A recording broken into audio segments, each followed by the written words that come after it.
Parsippany Troy Hills, regular Township Council meeting of June 16th.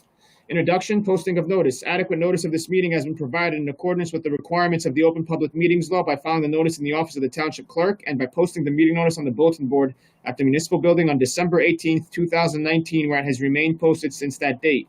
A legal notice appeared in the Daily Record and the Newark Star Ledger on December 23rd, 2019, and was forwarded by fax to other local newspapers and local radio stations on December 18th, 2019. Note, council meetings are videotaped and aired on Public Access Channel 21 at 7 p.m. Sundays and Wednesdays, and are also available for viewing at Parsippany, www.parsippany.net. At this time, I'll ask everybody to stand for the flag salute. I pledge allegiance to the flag of the United States of America and to the republic for which it stands, one nation, under God, indivisible, with liberty and justice for all. Thank you. At this time, I'll take a roll call. Mr. Carriffy? Here. Ms. Grignani? Here. Ms. McCarthy? Here. Ms. Peterson? Here. And Mr. DePiero? Here. Okay, also in attendance are Business Administrator Keith Kazmark, Mayor Michael Soriano, CFO Ann Cucci, and Township Clerk Colette Madden. Council President, we have a quorum. May I begin? Please begin. Okay. Upcoming meetings, we have one at July 7th, 2020 at 7 p.m. I do want to discuss that. And the next one is July 21st, 2020 at 7 p.m. The July 7th meeting is on election night. But what I was thinking is, and I just want the do a straw poll with the council on this.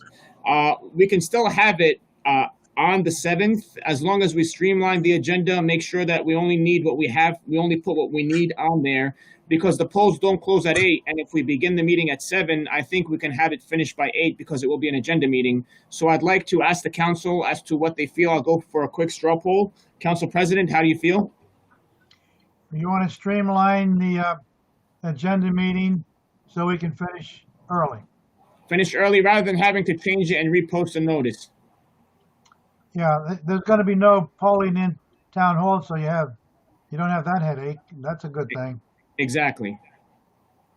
I support that. Okay, Council Vice President? That's fine. I agree. Okay, Council Member Carriffy? Sounds good to me. Council Member McCarthy? Yes. Council Member Peterson? Yes, please. Okay, so given the fact that the council is in agreement, I would like to just ask the administration as well. You guys are also in agreement with this? Mayor Michael Soriano? Yes. Business Administrator Keith Kazmark? Colette, that's fine. I think that's good that we won't have to move another meeting like we did this month. The only thing that I would submit to the council, and I will do some research on this tomorrow, but I was talking to a colleague today with regard to the maximum amount of people allowed indoors as it currently stands. And it's 25% of the occupancy or 50, whichever is less. So we did some quick math in the council chambers this afternoon, and between seating and standing, it comes up to 82 if there's tables in the room, which the dais and the back table constitute tables. So that would leave us with only a maximum capacity of somewhere between 20 and 25 people to be allowed in the chambers for an in-person meeting. So I just want to verify those things. I want to ask Jim to just take a look at the current executive order that exists to see what our maximum capacity looks like. And then we can talk with yourself and the council president about how we want to proceed, unless that number changes. And as you know, the governor changes these things rather frequently. But we're just going to have to figure out what that July 7th meeting looks like.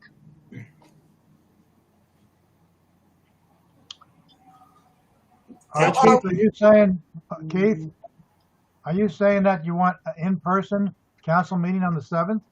I'm not advocating for that, Council President. I just want to be able to present you with exactly what your options are so that we can make that decision. I think just to play safe, we should do at least one more of these Zoho meetings on the 7th, because I don't know that we're going to get a clear answer by then. And with 25 people, we don't know how many are going to show up. We're going to lock the door when 25 come in. I mean, I think we should wait a little longer until the number increases that we can have in the chamber. Absolutely, sir. And that's exactly what my concern was, is that if we did have a crowd arrive, that it was in excess of the number of 25. We can't turn people away from a public meeting. So I think your recommendation is the right one. Stick with the Zoho meeting through July 7th. And then, as the rules from Trenton change, we can take a hard look at that. But I support your recommendation. Thank you. Thank you, Chief. Okay, moving along. So as we've agreed, the meeting will stay on July 7th at 7 p.m. We will streamline the meeting. We also will then have a meeting on July 21st at 7 p.m. That will be the regular meeting. Approval of minutes. At this time, I'd like a motion. Motion. Can I get a second?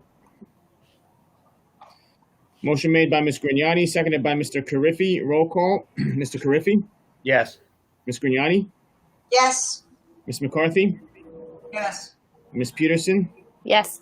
Mr. DePiero? Yes. Motion passes. At this time, Mr. Lott, are you there? Yes, sir. Okay, I want to apologize because when I was acknowledging everybody, I did not acknowledge the township attorney. So I just do want to acknowledge that the township attorney is also present. No offense taken, Clerk. No problem. Okay, at this time, we're going to move along to presentations and reports. Mayor? Thank you, Clerk.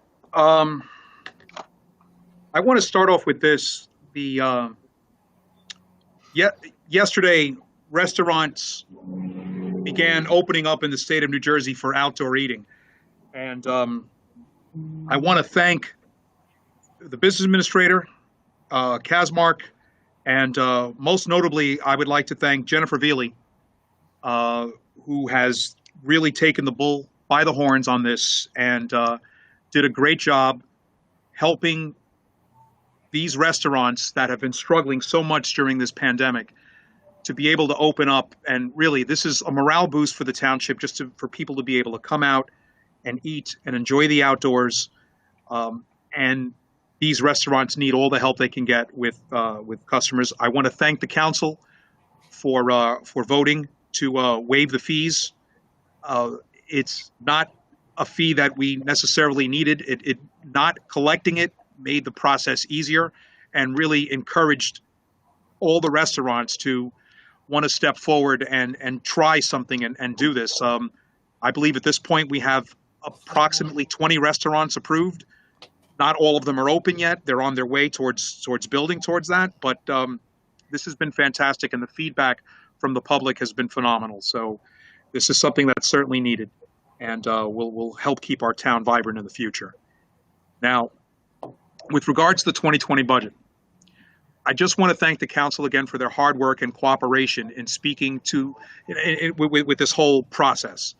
Now, in speaking to other mayors throughout the county and I have throughout the state and folks in local government, this was by far the hardest years to work out a budget plan.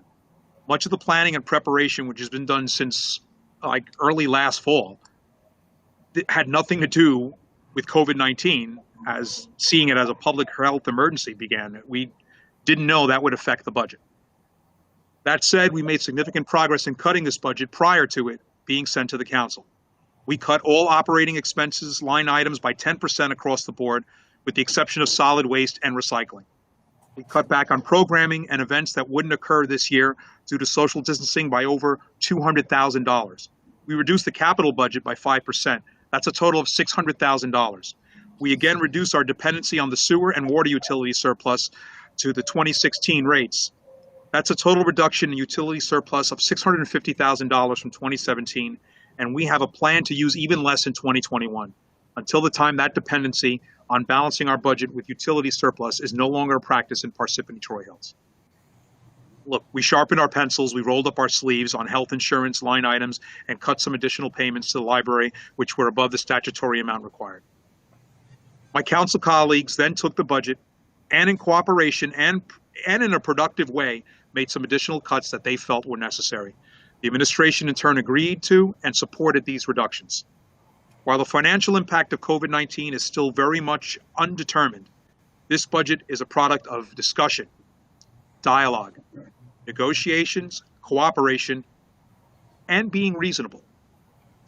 And I want to thank you to all of our financial professionals that work for the township and within the township, the administrative staff, department and division heads, and the council for their work in preparing in this budget.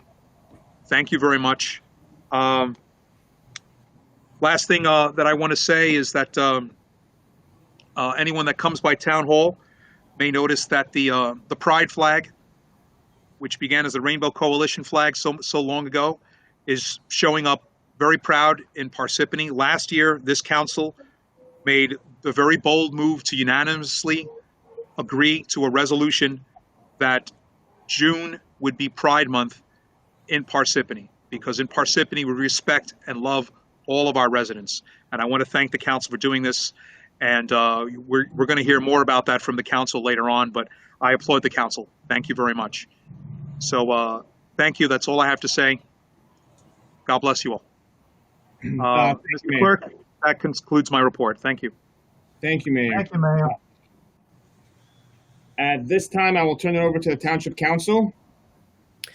I have one thing. I have been in contact with Chief Andy Miller and invited him to come and speak to the council tonight in light of the national conversation about policing that's happening in this country. I know that Chief Miller has been taking on some really progressive trainings, and we're rolling out a body camera project. And so I wanted to give him a few minutes tonight to address the public and talk about some of the initiatives that he has taken on with the police department. Chief Miller, I yield my time to you. Hi, thank you. Good evening, everyone. I was told we have a busy agenda tonight, so I was asked to be brief. Condensed a lot of information into 5 or 6 minutes, so I'll get to the point. And I thank you for the opportunity to present to you tonight. So Councilwoman Peterson requested I brief you on police department operational and training issues pertaining specifically to how we keep the community safe, conduct adult community outreach, train our officers in use of force and de-escalation tactics, provide safe and equitable policing, and then finally what the status is on the body cams. So I'd like to quickly open with what has prompted ongoing conversation about policing in general, and what I was asked to speak on tonight.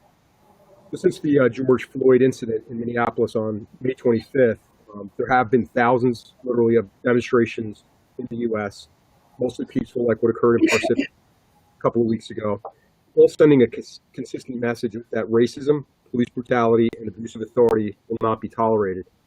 In New Jersey, Attorney General Graywall, who is the chief law enforcement officer in New Jersey and who we follow our directives from, immediately began reviewing and revising numerous police directives, including police operations, use of force, and internal affairs, to increase the transparency and accountability of police officers in New Jersey, all with the goal of strengthening public confidence in law enforcement. So to assure you, the governing body, and the community that the Parsippany Police Department adheres to the highest standards of professional and accountable policing, I'd like to mention a few of our specific policies: patrol operation methods, community outreach functions, and continual use of force and de-escalation training. And then I'll finish off with a status on the body cams. Regarding the New Jersey Attorney General Directive on use of force, Parsippany officers train twice annually and combine that training with firearms qualification. Practical and policy de-escalation training is conducted in the academy and has been instructed at the department occasionally. However, I do anticipate that the Attorney General will mandate that training on a more frequent basis. Additionally, we have a policy on profiling and discriminatory practices. Again, this is another Attorney General directive. So pertaining to use of force and de-escalation tactics, we also have an extensive policy on procedures for handling emotionally disturbed persons, which involves proper identification of circumstances where effective police, emergency medical, and health-related resources can be utilized to avoid escalation and potential use of force. Our internal affairs process is full-time and conducts routine monitoring and reporting to the Morris County Prosecutor's Office of all use of force incidents. When Parsippany police officers go out on patrol, this is now to operational questions.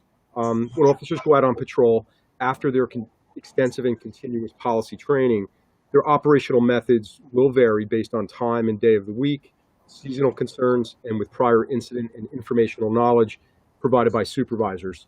All incidents and reports are reviewed by supervisors, categorized internally by the records section, and then depending on the nature or concern, will be reported to command and administration, being myself and the deputy chief, for discussion and or additional monitoring or training, and then also reviewed by internal affairs where appropriate. Our community engagement function is quite extensive and ongoing with active social media platform, interaction and follow-up with the Mayor's Action Center and GovPilot. Our full-time community policing initiative, which has offered a very successful Citizens Police Academy for almost 10 years, is still in operation. We hope to resume that relatively soon.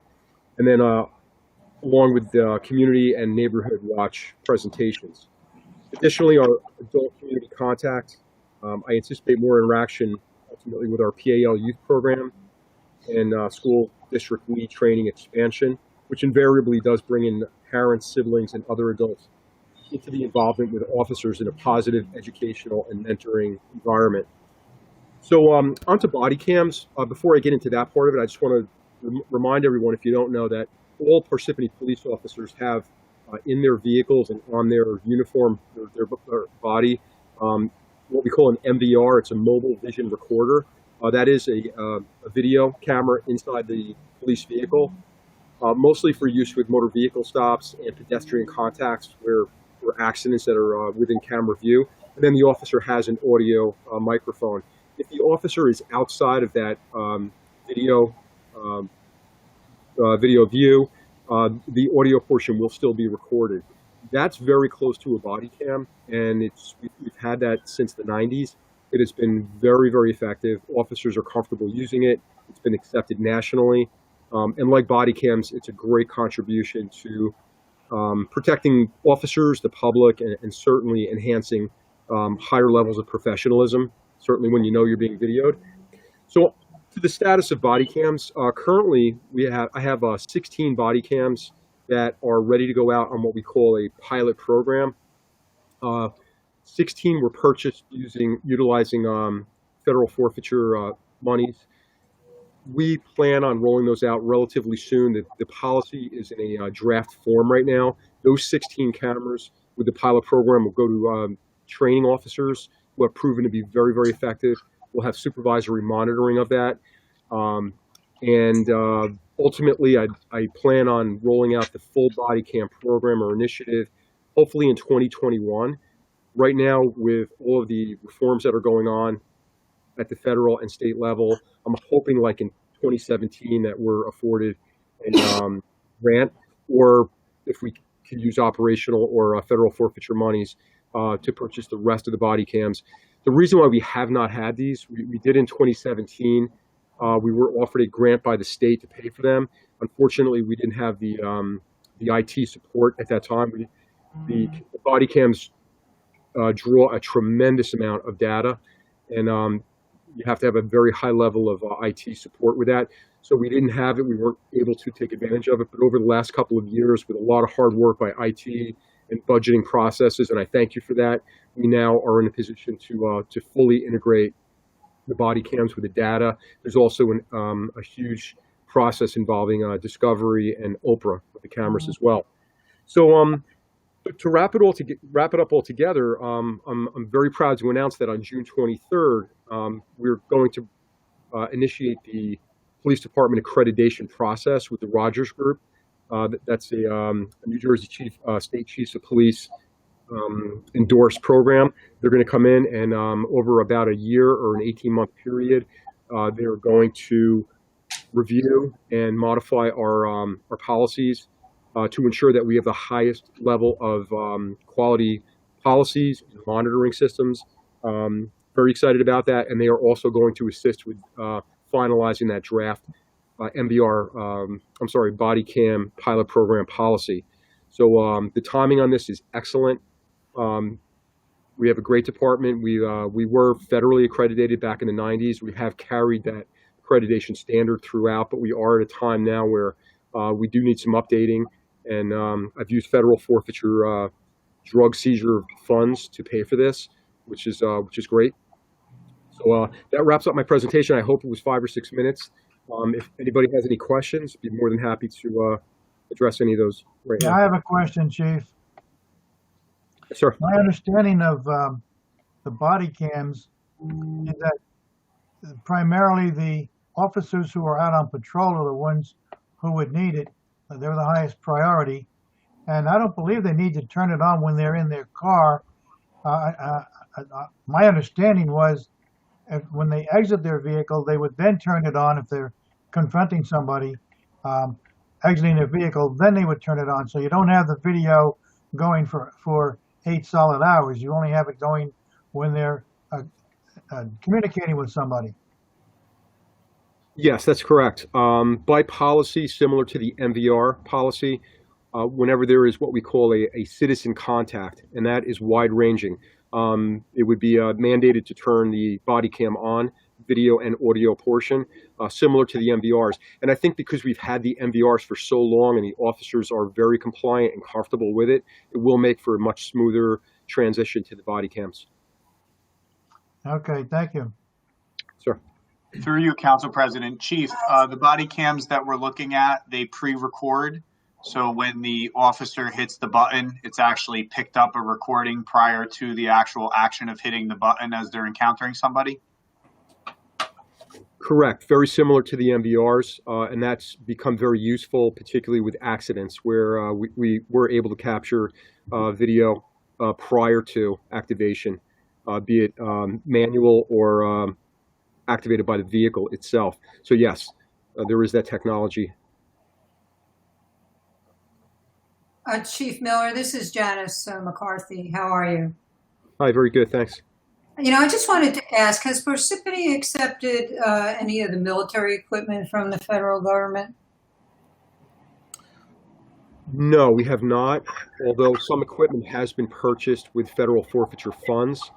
That was quite a few years ago, and specifically those were MP5 submachine guns, which would be used only in extreme circumstance of a high-risk drug search warrant. And we have purchased some shields, some ballistic shields, but no other equipment other than those. No. Okay, thank you. Any other questions for Chief Miller? Not a question at my end. Just I want to say, that I was very pleased with the performance of our police department during the parade. And the guys did a fabulous job, as B.A. Kazmau can attest. If I called him once, I must have called him 10 times. Yeah. And he assured me that things would work beautifully, and they did. And I commend the Parsippany Police Department and anyone else that was involved, whether they were the rescue and recovery or the prosecutor's office. You guys did a great job. Thank you. I greatly appreciate that compliment because this was the second large demonstration parade in Morris County. There were a lot of unknowns. Tremendous help from the prosecutor's office, sheriff's department, and certainly emergency services and police in Parsippany. And it did go very, very well. And as the organizers promised, they wanted to get their message out clean. There was no litter. There were no incidents or issues whatsoever. And I walked the field myself and got nothing, as my officers did, but compliments and thanks for having them there to be able to send their message. So again, I greatly appreciate your compliment. I'll pass that along. Thank you, Chief Miller, for coming, and I hope that this can be the beginning of the conversation and that going forward your work is commended, and I'm really thankful that you were here tonight. Thank you. Great. Thank you for the opportunity. Good night, everyone. Good night. Thank you. All right. At this time, we have Susan Favade for the Highlands presentation for the public. Susan, are you there?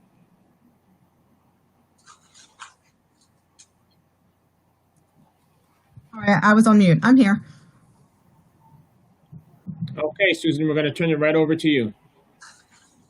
Now, Susan will have a PowerPoint which you will be viewing as she goes along, just an FYI.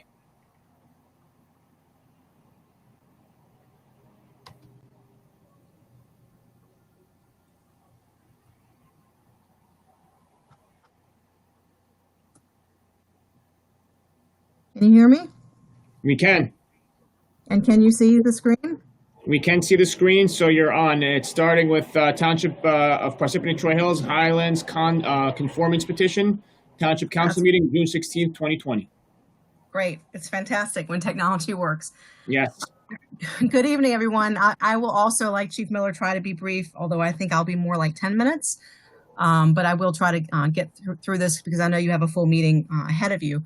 I was asked by council to come back after last week's closed session and present a lot of what we discussed in public session, as well as come back with some answers to a few specific questions, which I have based on discussions with Highlands Council. So I will run through this fairly quickly and then have time for questions from council as well as members of the public if they're interested. So just a sense of what we're going to cover. Very, very quick background on what do we mean when we talk about the Highlands region? What are some of the benefits of opting in? Parsippany's history and status in the conformance process, and then we'll spend a little bit more time talking about what it actually means in terms of land use planning, and then what our next steps will be. Just a quick background about the Highlands region. I think many of you are familiar with it, but perhaps not everyone, and perhaps some members of the public. Maybe not. It's approximately 1,300 square miles in northwestern New Jersey, provides drinking water to the vast majority of the state, and 88 municipalities across several counties have at least some of their land within the Highlands region. It's protected and governed in terms of regulation by the Highlands Water Protection and Planning Act, which was adopted in 2004, and then the implementing plan for that act was adopted in 2008 by the state. So what the Highlands Act does is it divides the region between the two planning areas, the preservation area and the planning area. And the preservation area, which is shown on that darker green on the map at the right, that's more like the the highest value land, steep slopes, water sources, and then the planning area tends to be a little bit more developed. Compliance with the Highlands regulations and the master plan is mandatory in the preservation area, but it's voluntary in the planning area. And I think, as you all know, Parsippany is entirely within the planning area. You can see it at the map. So just some benefits of why Parsippany would want to opt in.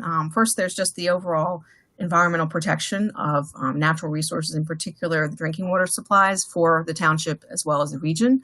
It does free up or make available planning grants, which the Highlands Protection Fund can fund, and then the Highlands Council administers. They can offer legal assistance, and then there is a presumption of validity for master plans and ordinances that do conform with the Highlands Regional Master Plan. And then lastly, the Highlands Council offers technical assistance in some of these sort of larger planning issues that may be particularly difficult for municipalities to address on their own. An example is large-scale stormwater management. So there are some clear benefits here. In terms of where Parsippany is in the process and kind of the history here, I think, as you all know, the township did embark on the conformance process about 10 years or so ago. Did not complete that process, but it was restarted last year. And it was a key recommendation of the master plan, which was adopted in January. This effort has been funded by the Highlands Council through a grant, and we actually worked out a scope of services with them that was part of that grant. We had to submit interim reports to show progress toward the grant. And really the outcome of this is a draft conformance petition, which Township Council has seen and has received.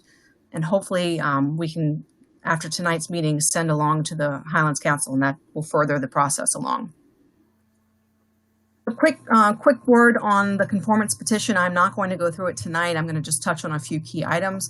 It's about 70 pages, and this is essentially the table of contents that was agreed upon with Highlands Council. We summarized what some of the previous planning efforts were, particularly relevant to the master plan.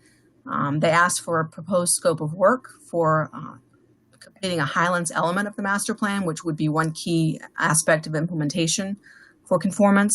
There's a quick overview of environmental resources in the township, which could actually provide a little bit of a basis for a more comprehensive environmental resource inventory. That is also a recommendation of the master plan. There's a vacant land analysis, which drew heavily on work that had been previously done as part of the affordable housing planning in the township. And likewise, we talked a little bit about anticipated development activities, development that's in the pipeline. A lot of that work had also been done as part of the affordable housing planning. The report covers the land use capability zone designations in Parsippany and what that means. It speaks a little bit to water and sewer conditions, and that's been vetted with your staff who have authority over those aspects. And then lastly, the report is supposed to talk about whether the township will be seeking any potential changes or updates to the land use capability zone designations that are in Parsippany. And I'll talk about that a little bit tonight. So this is really the meat of tonight's presentation, as well as the conformance petition, looking at what the designations are in Parsippany in terms of Highlands land use planning. And as I think some of you know, most of the township is in the existing community zone, which is meant to be the zone that really captures existing development. It's heavily existing in the planning area of the Highlands region. Development has already occurred in a lot of these areas. There are fewer environmental constraints as there are in other parts of the region. And most of these areas tend to have existing infrastructure, so water and sewer, that could logically support either new development or redevelopment. Within that existing community zone, there are two subzones. There's the environmentally constrained subzone, and so that's areas that may be adjacent to development, but that themselves are undeveloped, and they tend to be significant contiguous resources like forests, wooded areas of steep slopes, wetlands. And those really should be protected from development that would further fragment those environmental resources. They're found throughout the township, basically anywhere where there's a solid strand of trees or a wetland area. You can assume that that's probably in an environmentally constrained designation. The other subzone is the lake community. And this is areas within 1,000 feet of lakes that are 10 acres or more in size. And so in Parsippany, that's the Boonton Reservoir, Lake Parsippany, Rainbow Lake, the Rainbow Lakes area, and then Lake Intervale. And really the focus here is on maintaining water quality, protecting the overall habitat for the lakes, avoiding watershed pollution, and then just maintaining aesthetic values. Second major land use capability zone in Parsippany is the protection zone, which is really meant to designate the highest quality of natural resource value lands. And they tend to be associated with wet areas. So in Parsippany, it's most of the southeastern quadrant of the township, associated with Troy Meadows, Forge Pond, wetlands along Edwards Road, and then Troy Brook and its various tributaries in that part of town. And here, development is really to be avoided, and land acquisition for preservation purposes is meant to be a pretty high priority here. The next few slides I'm going to just cover maps just to show you where things are in Parsippany. So you can see here, this is the land use capability zones. The pink area is that preservation area. The yellow is the existing community zone, which is found in most of Parsippany. You can see the blue around the lakes.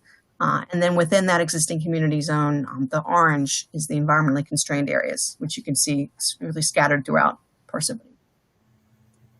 Here's the same information, but it's overlaid on the future land use plan that's from the master plan. So the future land use plan is meant to designate the ideal development for Parsippany. So it's useful to see how that kind of jibes with the land use capability zones. And you can see that the preservation area, which is sort of horizontal stripes, thin stripes, the majority of that designation is actually envisioned in the master plan as open space or recreation. So that's pretty consistent with that designation.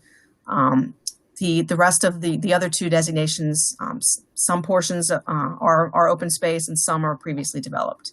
But it's really important to look at where the preservation zone kind of falls in your policy planning. And then likewise, looking at it on the zoning map, you can see that the preservation area is mostly in the recreation, conservation, and wildlife zone, which is appropriate. There are portions that are in either the R1, which is one of your lower density residential zones, which actually covers some parks. And then also some of your planned development complexes are within that preservation district. And it's worth noting that some of those planned developments incorporate large areas of open space, for example, around Forge Pond.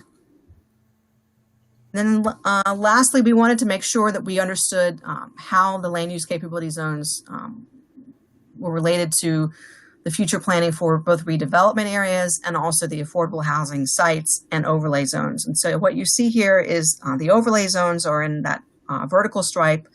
The inclusionary affordable housing sites are sort of plaid looking. And then the designated redevelopment areas are in red. And so what you can see here is that for the most part, there's not really any overlap between either environmentally constrained or preservation designation. There are a couple of exceptions, which I'll talk about in a second. So what do these designations mean in terms of how Highlands Council reviews activities within the Highlands area? I think it's worth noting that we were told fairly clearly by staff at Highlands Council that they don't prohibit certain land uses. They don't kind of look at lists of land use types and this one's not allowed, but this one is. What they're really looking at is the impact on natural resources. And so their reviews are really focused on ways to limit or mitigate those impacts. So it's very, very rare that they would just outright reject something or deny an application that they're reviewing. In fact, we were told by Highland staff that that's only happened once ever. I think it was up in Ringwood. So really it's all about ways to mitigate the impact and to work with the applicant and make recommendations as part of that review process that then can be carried forward by the municipality in their approval. So the typical activities in a planning area like Parsippany that might be subject to Highlands review, new subdivisions, and then major developments either in the existing community zone or the lake community subzone. There are some activities, which I'll go through in a moment, that are exempt from Highlands review, and that generally is related to single family development. I'll go through the specific list, but in general, a single family home, either a construction of a new one or work on an existing one, is not subject to Highlands review. So that's important to know. Within the protection zone, which I think is something that we're all interested in knowing exactly what can and can't be done there. Really what they're looking at is the extension of sewer or water. That's kind of a no-no in the protection zone, and that's really something that they don't want to see.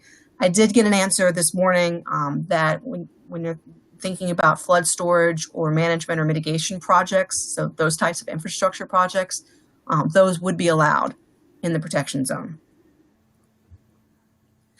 So we discussed last week with council, and it's a focus of the conformance petition as well, that they ask the township to look at whether there are potential changes to these designations that the municipality might want.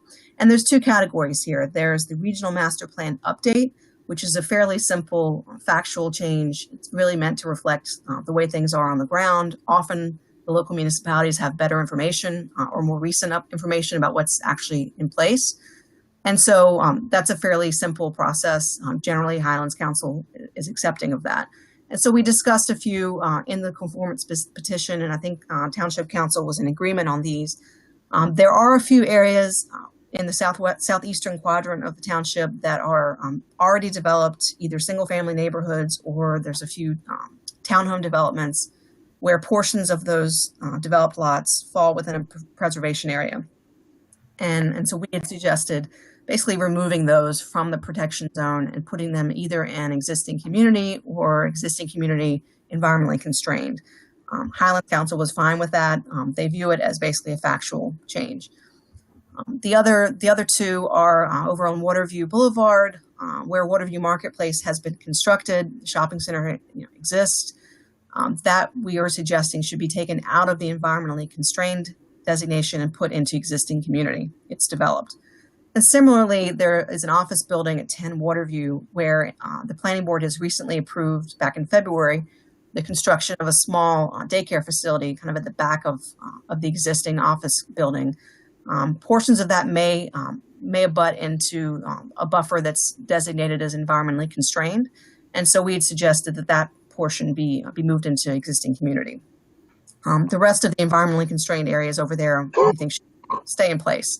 And then the final one is up on Cherry Hill Road and Upper Pond Road, where the UPS facility has been constructed and the township has approved the first inclusionary affordable housing development under the housing element and fair share plan. And so for the developed portions or to be developed portions of those areas, we would suggest moving them out of environmentally constrained and into existing community. And so I think there's agreement on that from both the Township Council and Highlands. I believe they're completely fine with all of that. The second change or potential type of change to a land use designation is a more complicated one. It's called a map adjustment. And this is essentially when there's a difference of opinion between the Highlands designation and the municipality's policy, or how they view what that particular area should be. And it's a little bit of a harder sell to get Highlands to approve that, and it does require their approval. So the only one that we had talked about last week was on Edwards Road. There is an area, which I think you're all familiar with, that has been designated as a redevelopment area. History there, as I understand it, is that there had been a proposed development that would be tied in with an infrastructure improvement that would address the ongoing flooding issues over there. And that was really why the redevelopment designation was made. The development portion of that proposal has not proceeded, and I think probably will not proceed. But the township is still very much interested in looking at an infrastructure improvement that would address that flooding area. So the real question that we discussed last week was, well, can you do that type of infrastructure improvement in a preservation zone, or should it be moved into the existing community environmentally constrained zone so that the township could pursue that type of infrastructure improvement if so desired? And the answer I did get back today is that Highlands is okay with that type of improvement in the preservation zone. So we don't think that there is a need to change that designation. We think that it can stay preservation zone, and that's a recommendation that we would make. So I don't think that there would be any need for any map adjustment. I think all we would be talking about in the conformance petition is these regional master plan updates, which are a little bit more straightforward. So in terms of next steps, we talked a little bit last week about timing. There is a 30-day public review period before the public hearing by Highlands Council. So that kind of, when you work back from that, I think what we're looking at is a tentative hearing date of August 20th. That is the next hearing date on Highlands Council's calendar that we could reasonably make. It has not been 100% confirmed, so that's why it's tentative. We'll get on whatever the next meeting is if for some reason they don't hold it in August. But really the next immediate step is that if Township Council is okay with what we've talked about tonight, the only change I would need to make to the draft petition that you have is just to reflect the answer to the question on the Edwards Road area. And then we could send that along to Highlands Council. On their end, what they're working on now, and they will be submitting shortly, is a consistency report to the township, which will be subject to review by the township to make sure that you're in agreement with that. And then both the consistency report and the conformance petition, both are subject to that 30-day public comment period before the public hearing. So that's sort of what the summer looks like in terms of the Highlands conformance process. But then after, assuming the petition is approved, the next step on implementation is that the township needs to make sure that its planning documents, in particular its master plan, and that relevant ordinances conform to the regional master plan.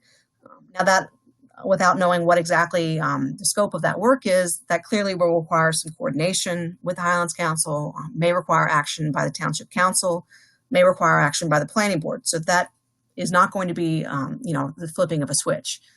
It hopefully it won't take long, but it's not going to be something we can do overnight. And it may require some funding by Highlands Council, which incidentally their funding right now is currently frozen by the state. I don't think that'll last long, but they don't have a sense of when that will be renewed. But basically, in the interim between when the petition is adopted or approved and the ordinances are updated, there is a stopgap measure to ensure that the Highlands reviews can happen. And that's the referral ordinance, which I think you've all been hearing a little bit about. And we did confirm with staff at Highlands Council that as soon as the conformance petition is approved by the council, you can adopt a referral ordinance. You do not need to wait on updating the master plan or ordinances. And so that can be done fairly quickly.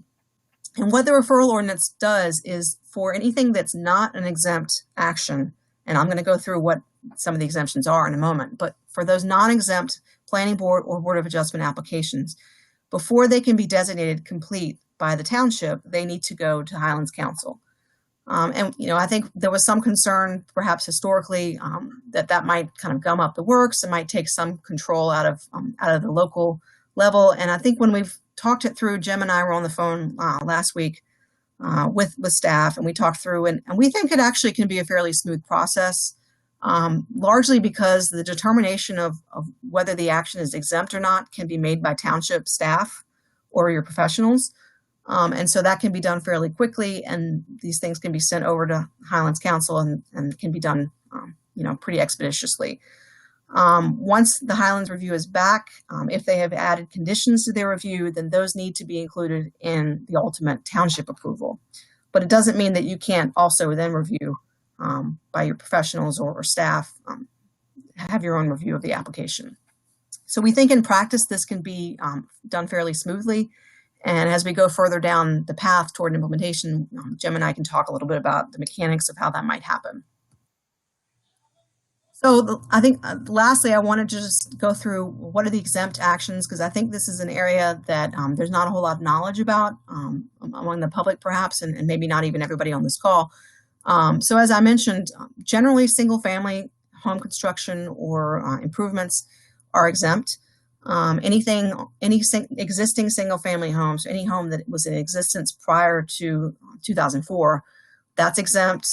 New construction on an existing lot, so long as it doesn't disturb one or more acres of land or increase impervious surface by at least 1/4 of an acre, that is also exempt.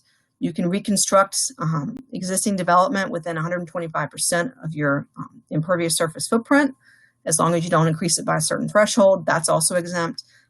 And basically any improvement to an existing single family home, and you see the list before you, that's also exempt. So that I think is a bit reassuring perhaps to existing homeowners.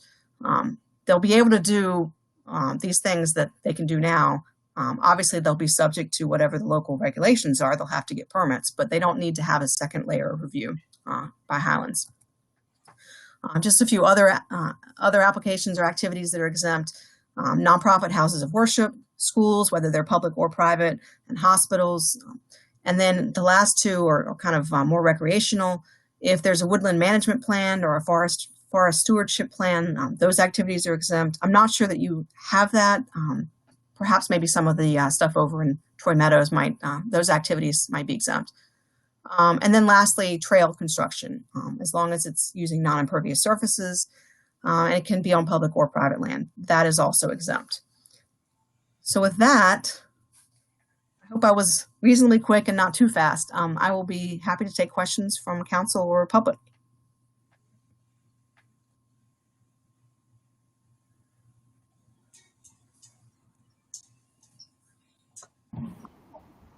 At this time, we're going to reserve, are you there?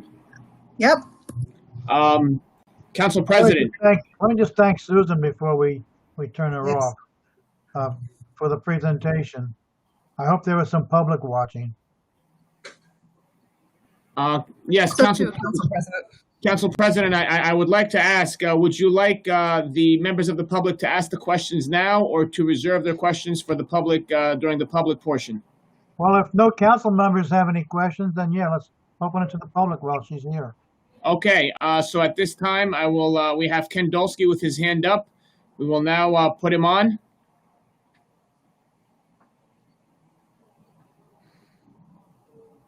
Ken, are you there? Can you hear me? Ken? Yes, we can hear you. Okay, great. There's a little delay from the time that I click on join, and I think that's also a bad aspect of this application. In any case, Ken Dolsky, 21 Winfield Drive. Susan, thank you very, very much for that great presentation. I learned some stuff, and I hope it was helpful for everybody. I don't have so much a question as a comment and then maybe a request going forward. So first of all, when Susan spoke about the referral ordinance, she described it in a certain way as, maybe perhaps having presenting a slowdown of a development process because things have to go to the Highlands for review.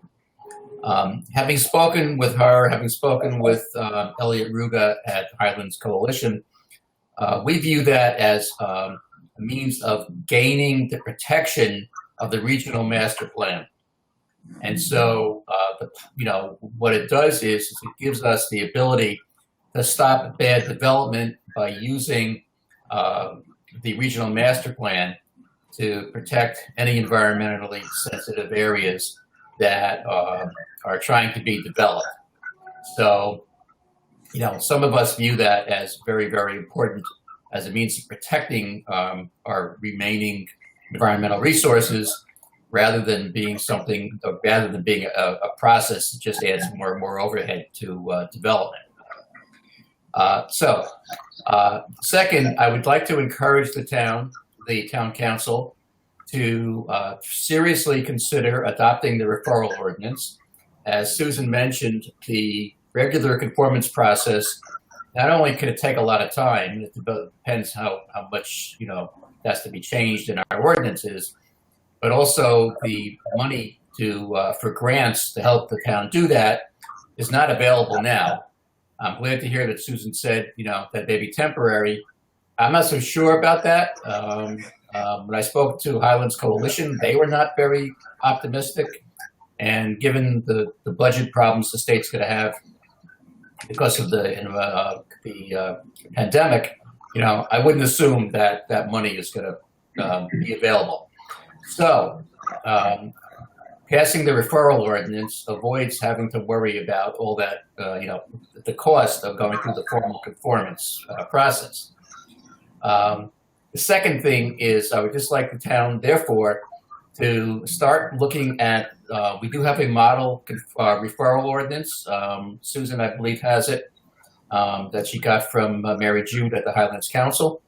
And we should start looking at that now, and we should have it all queued up and ready to go as soon as we hopefully get, the conformance approval from the Highlands Council at their meeting in August. And then as soon as that happens, we should have that ordinance all lined up, everybody having reviewed it, everybody having approved it, and pass it as soon as we possibly can. If we want to start being able to, use the protections of the regional master plan, given that development might, start again as we get back to quote normal. So that's my thank you to Susan. My view of the value of the referral ordinance, and my suggestion is to how to proceed. Thank you. Thank you, Ken. Any other questions? Okay, we have at this point Nick Homiak. Nick, if you're there, I'm going to go ahead and put you on. Nick, you're on.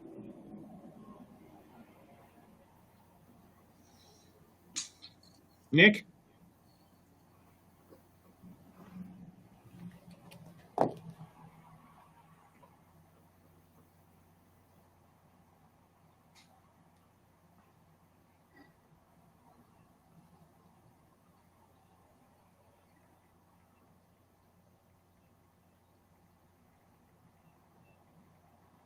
Nick, are you there?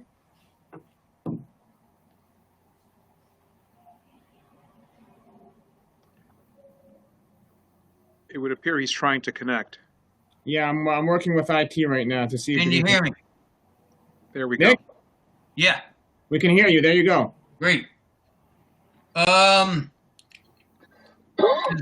Does this mean that our planning board or our board of adjustments will no longer be burdened with big proposals, especially the zoning board of adjustments? I just had an experience with them where a developer was trying to use and extend his development and using affordable housing as an excuse to pass the development, that he would contribute to the affordable housing. But as far as I know, it was outside the prescribed zone that Parsippany is making right now for affordable housing. So this would relieve them from making any big decisions, or could a developer still present it to the board, but then the board would need the referral ordinance? Does that make any sense? So, Council President, I'll take that one. Applications that are currently pending, either at the Planning or Zoning Board, would continue to proceed. And then if the township were to adopt the referral ordinance, applications that were filed subsequent to that date would be reviewed in accordance with the referral ordinance. Okay. Thank you very much. All right, thank you, Nick. Any other questions? Okay, seeing none. Susan, we thank you very much for your time.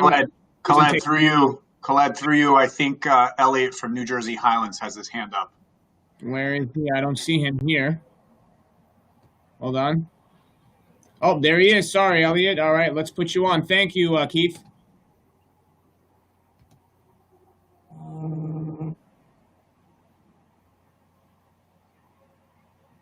Elliot, you're on.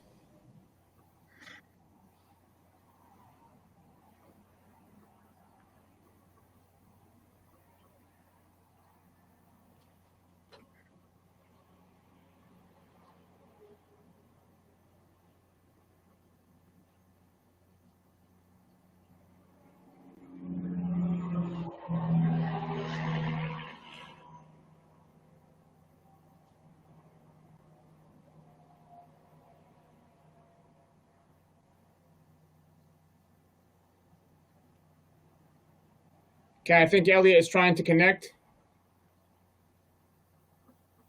Elliot, if you're listening, you need to pick the audio device. Are you there? Can you hear me now? We can hear you, yes. Okay. Are you just now hearing me? We are just now hearing you, Elliot, Okay. absolutely. Okay, this is Elliot Ruga. I am the Policy and Communications Director of the New Jersey Highlands Coalition. We're located on Main Street in Boonton. And I just want to briefly state first that I've heard a lot of presentations to governing bodies by municipal professionals about the process of conformance and what these initial steps mean. And I must say, Susan's is one of the more concise and easy to understand that I've heard. Ken Dolsky gave you a reason why it's important to adopt the referral ordinance. If you want to, there are two reasons that that it's a good idea now. Number one is that it's a long process to gain full conformance when you get to the point where you adopt the Highlands land use ordinance, which can take a year or more. Number two, as was mentioned, conformance grants are currently frozen by the state budget. And so how can you get the protections of the regional master plan almost immediately rather than waiting for this process to play out? And conformance is something that you want to do, apparently, so why not? But another reason is, and I'm sure real estate experts would concur, that there's a lot of interest of moving out of New York City and densely populated areas to the east of us for a little more open space and less dense communities. And so the development pressures in Parsippany may increase very shortly. So this would be a very good way to protect yourself immediately. I just wanted to add that to the conversation. Thank you, Elliot. Anything else? No, just congratulations on you moving forward on conformance. Thank you. All right, so anyone else have any questions for Ms. Favade? I don't see anyone here. So at this time, I do want to address, there was a closed session. I don't believe that we need a closed session at this point for the Highlands. Can I just get a confirmation from Mr. Lott and Ms. Favade on that? Yes, clerk, I don't have a need for closed session unless council has other issues that they need to be discussed. Council, I don't appear that we need a closed session given what's the presentation and the comments from the public. If I don't, do we have any objections from members of the council with regards to not having a closed session tonight? No objection from me. Okay, so Council President, no objection, and I don't hear anyone else, so I will assume that there are no objections. At this time, then, I would like to state that there will be no closed session. I would like to thank Ms. Susan Favade for her presentation and thank the public for their comments, and we're going to go ahead and move on. Next, going to Township Attorney under presentations and reports. The best report from your attorney is no report. I don't have anything for tonight. I couldn't agree more. Thank you, Mr. Township Attorney. Mr. Business Administrator Keith, see that report from you? You're not going to get so lucky from me. Good evening, everyone.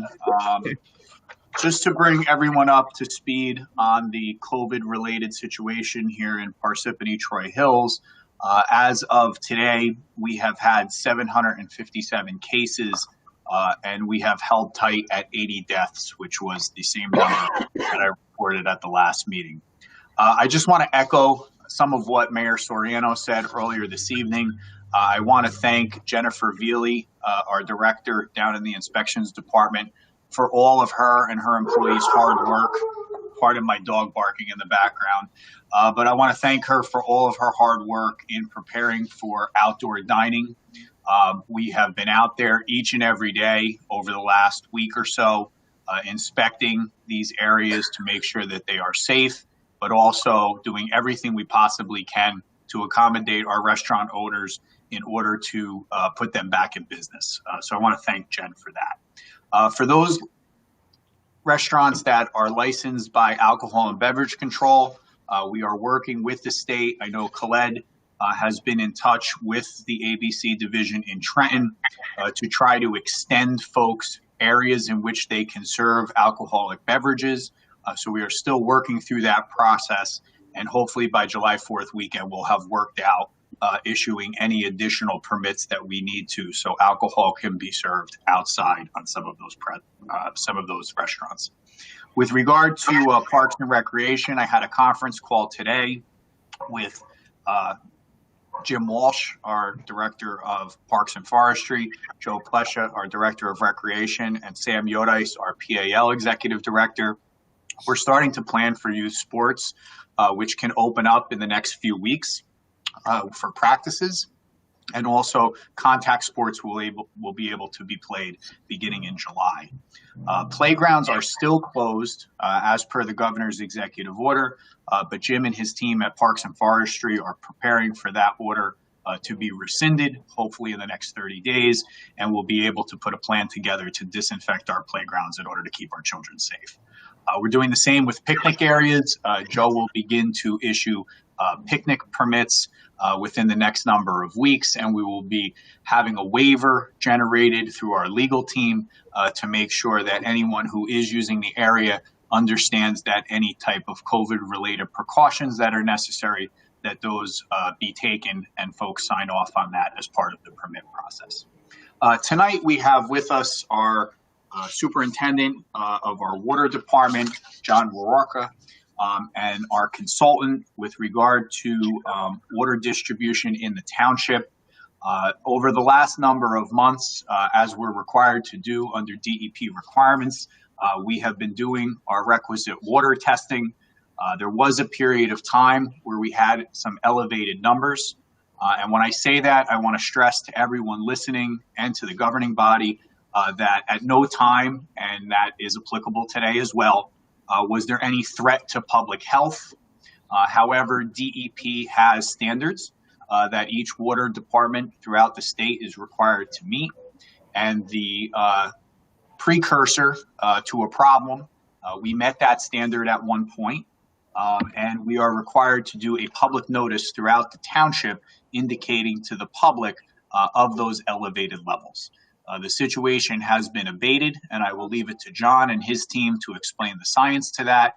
But we felt that it was extremely important for us to be transparent about this process and to indicate to the governing body and to the public what this will look like over the next couple of weeks as this notice hits mailboxes to the residents of the township. So with that, John, I'll turn it over to you.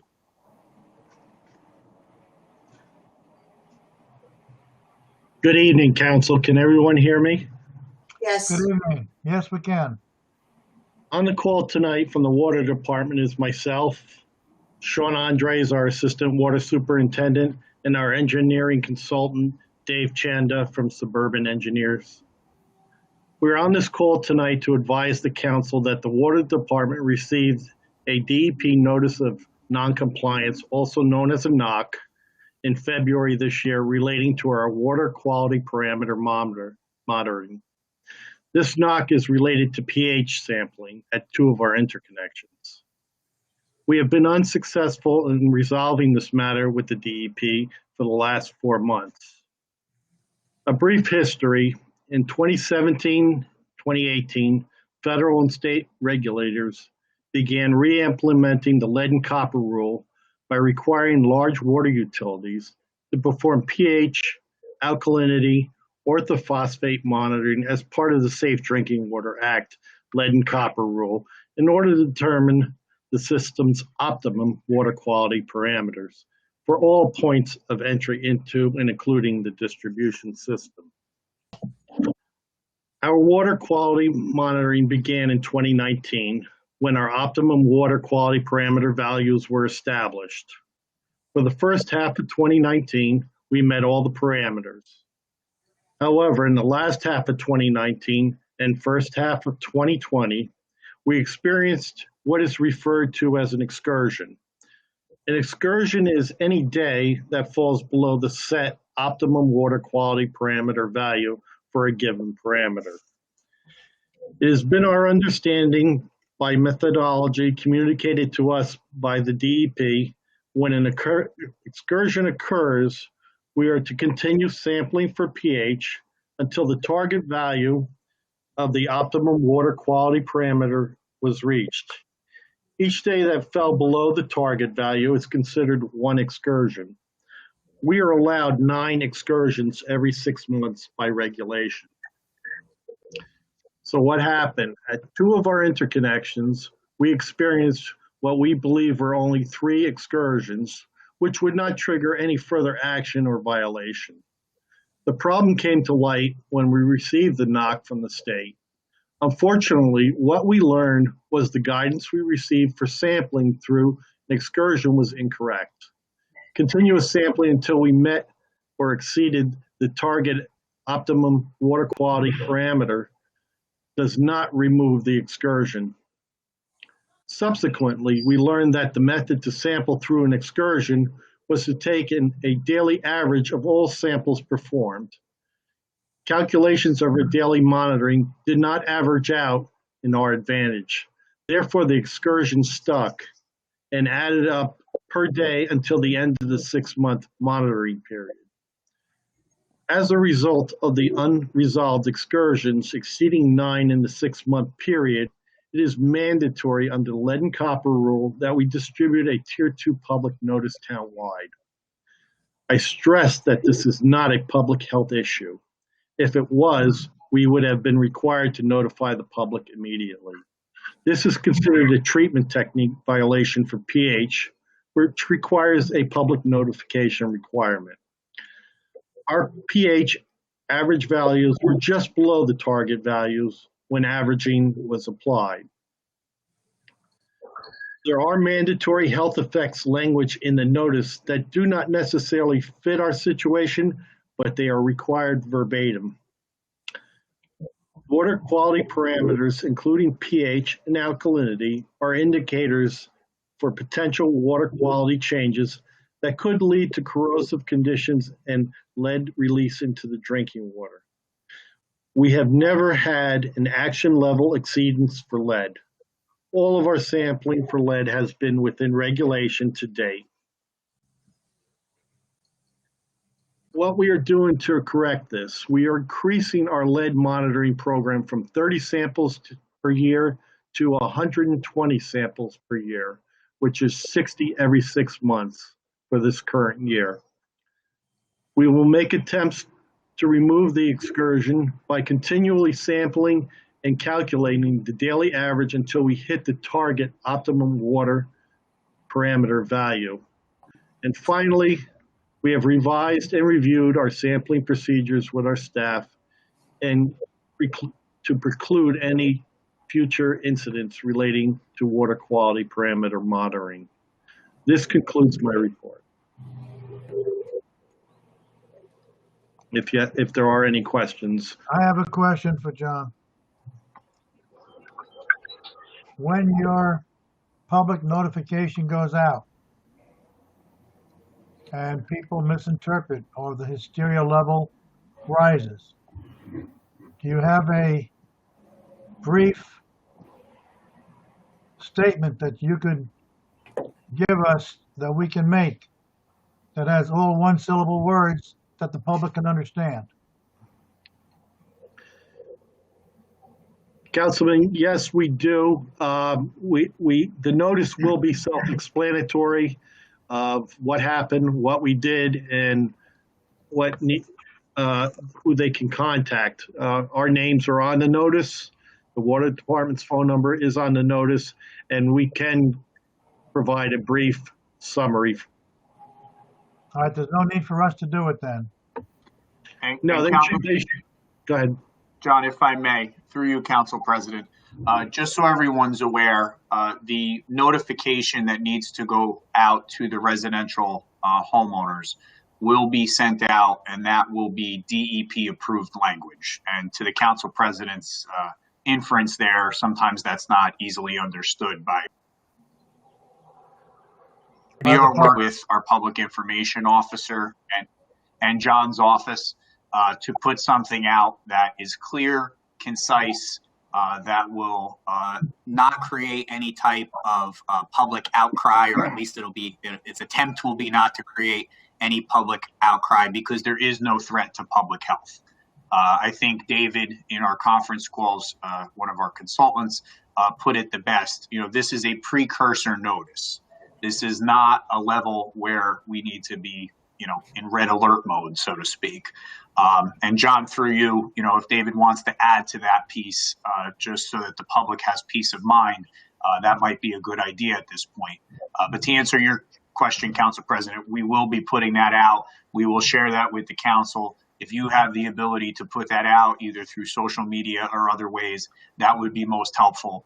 So everybody's on the same page in letting the public know that there is no threat to public health. Something like there is no danger to public health. 3 or 4 sentences that every council member can have. So if they receive phone calls or I receive a phone call, we can say there's no threat to public health. This, and then just a couple of sentences, and then we can refer them to the water department after that. But at least let the public know in very brief words that we are aware of the issue and there's no threat to public health.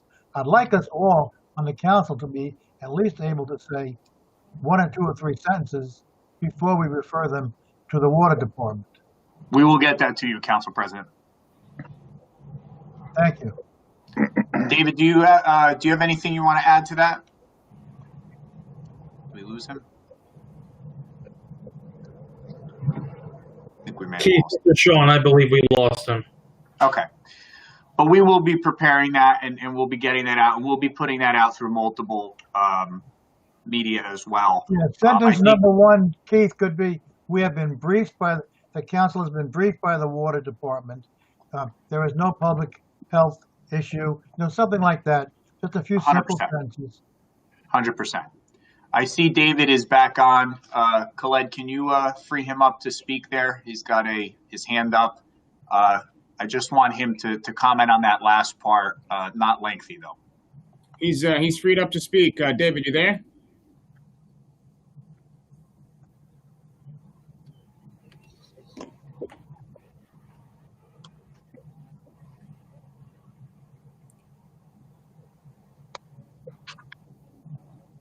B.A. Kazmark.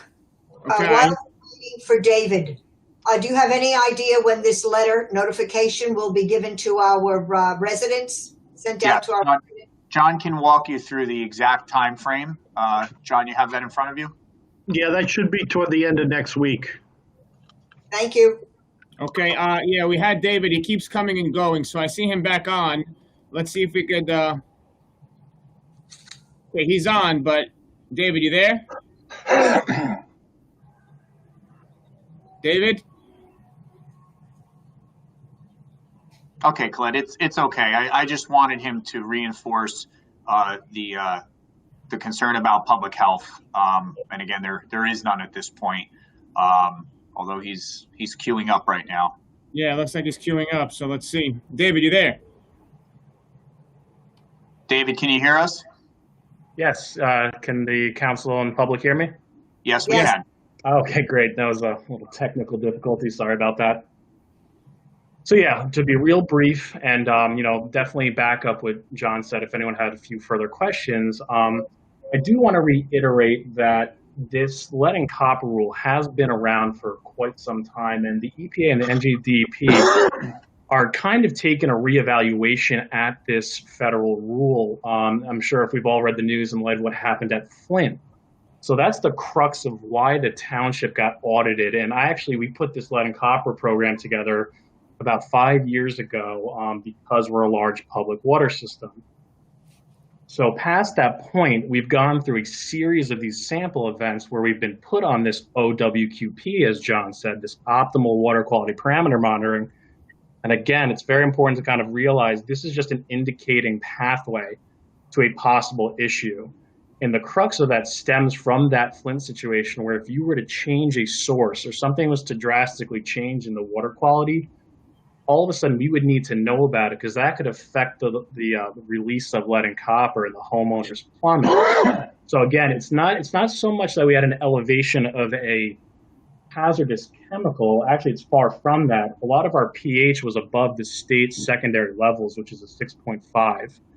So we were still delivering water that was above that. The fact of the matter is when the state sets this OWQP minimum level, if you drop below it, it's just more of a, hey, red flag, let's take a look what's happening and then see if we can course correct. But it kind of goes into that situation where John mentioned about the misguidance. So I did want to just give that really quick background to the how the DEP and the EPA are implementing this OWQP monitoring. It's definitely a very intensive rule. The regulation is very difficult, and the state's certainly implementing this with the highest priority at this point. I'd say I've been in the water industry 10 years. I actually ironically started my career at the DEP. I don't think I've ever seen them implement a rule and regulation such like this. So, just to give that little bit of added background of where we're coming from with this OWQP monitoring, it really is that opportunity to make sure you don't see any really extreme changes in your water quality parameters, which obviously John, Sean, and I always kind of monitor and make sure we have a good head on moving forward. Okay. Thank you, David. Colette, I would just ask that both David and John hang in for the public hearing. I already see some of the members of the public with their hand raised. I'm just going to make an assumption that it's about this issue. So yes. John and David, if you could just stay with us on the call in case there are technical questions to be asked during the public hearing, I would very much appreciate that. Certainly. Yes, and to address that, yes, Ken, I do see that he has his hand up, but at this point we will not be taking questions until the public hearing. So when that does come about and the questions do relate to this topic, we will then have them go on. Thank you, Keith. Moving along to the township clerk. I've already addressed the issue of the July 7th meeting. We will have the meeting July 7th, although it is election night. We will streamline the meeting to make sure it is we finish before the polls close. Additionally, I wanted to address the issue of the social media platform. I know Ms. Peterson had inquired last meeting with regards to it. We were supposed to go to a platform called GoToWebinar. However, we had already scheduled this one ahead of time, and we had already seen that we had many registered residents that were registered for this. So we didn't want to create confusion. So the GoToWebinar will be ready for the next meeting, and that webinar will allow us to basically view the entire council as a whole. Just wanted to update the council on that. So with that being said, we're going to move along to township offices and committees. I have just one question. I know we're developing the next phase of Smithfield Park, but they have completely removed the turf field, and I'm wondering. It doesn't look like that turf field needed to be replaced. So, what's going on with Smithfield? Why was the artificial turf removed? So through you, Council President, this was a capital project that had been in the hopper prior to my arrival. My understanding from Mr. Walsh, and I can put him in touch with you tomorrow to give you additional detail, is that there were problems with the pitch of the field when it was initially developed.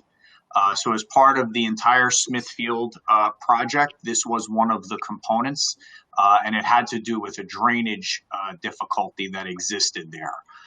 The contractor is there working rather quickly, actually, over the last couple of weeks, and the project is set to conclude, at least the contract states that the project should conclude by the end of July. Well, that turf field is about $300,000. Are we buying a new turf field? There will be new turf installed, yes. Wow. Where are we getting the money for that? Well, it's a capital project. You previously approved it in a bond ordinance. And there's also a matching grant for the part of the Smithfield improvement from Green Acres. However, there was a significant runoff issue, and the pitch of the field, fields are supposed to be pitched almost like a tent structure so that the water drains off to the side. And then there's runoff trenches for the water to drain into in the event of a rainstorm. This field was pitched from one side to the other, which, as Jim explained it to me, was problematic, not only for drainage, but also for some of the athletic events that were going on the field. Mr. Kazmark, and if I may, Mr. Council President, Mr. Kazmark, can we have Mr. Walsh here at the next meeting to explain this to the council and to answer any questions the public might have? More than happy to set that up, Mayor. Okay, thank you. Anything else for under township offices and committees? Okay, seeing none. At this time, we're going to move over to bids. A taken, May 19th, 2020, construction, development, and testing of replacement test well 20R. May 20th, 2020, well drilling and installation services replacement production well 1A-R. To be taken, June 24th, 20, powder mill tank rehabilitation. Quotation proposal qualifications, none. Moving along to the public hearing. At this time, I'd like to entertain. Can I just ask a question? You sure can.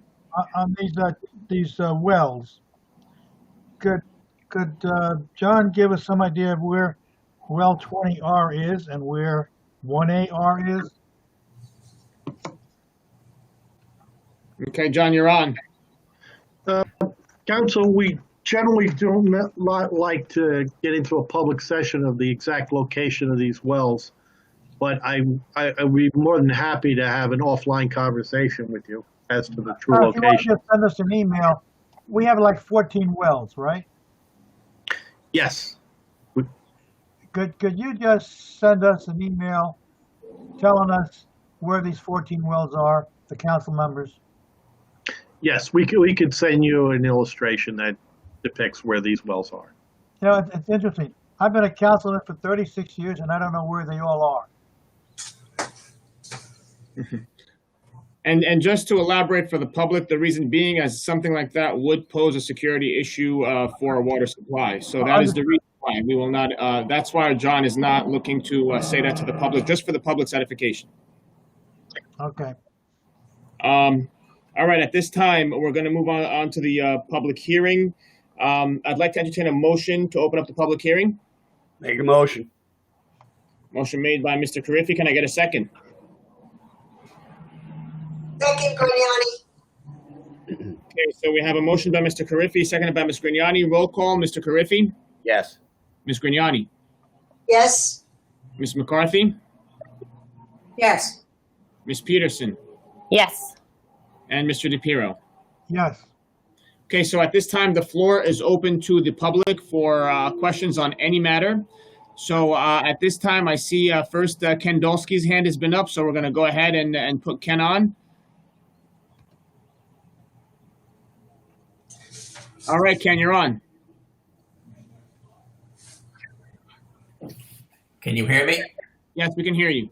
Oh, great. So a quick question on the water issue. Based on the description of the remediation, it sounded as if, well, based on the description of the remediation, it sounds like this is a measuring problem rather than a physical problem. I heard nothing about doing anything different in the water treatment itself, like if your pH is too low, whether you're going to add anything to make it more basic. I didn't hear anything like that. I just heard we're going to sample more, we're going to sample more frequently, whatever. So is this a paper problem, or is this a real actual change in the water pH that needs to be remediated?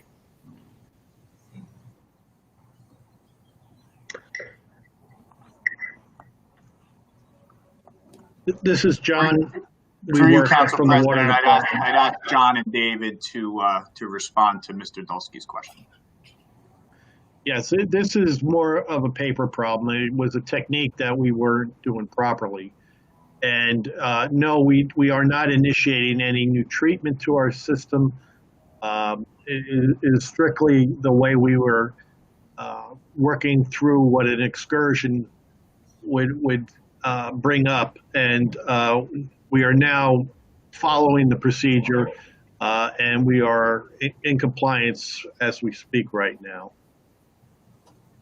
Okay, thank you very much. That might be worth mentioning to the public. It's just a question of how you're doing measuring. Yep. Thank you.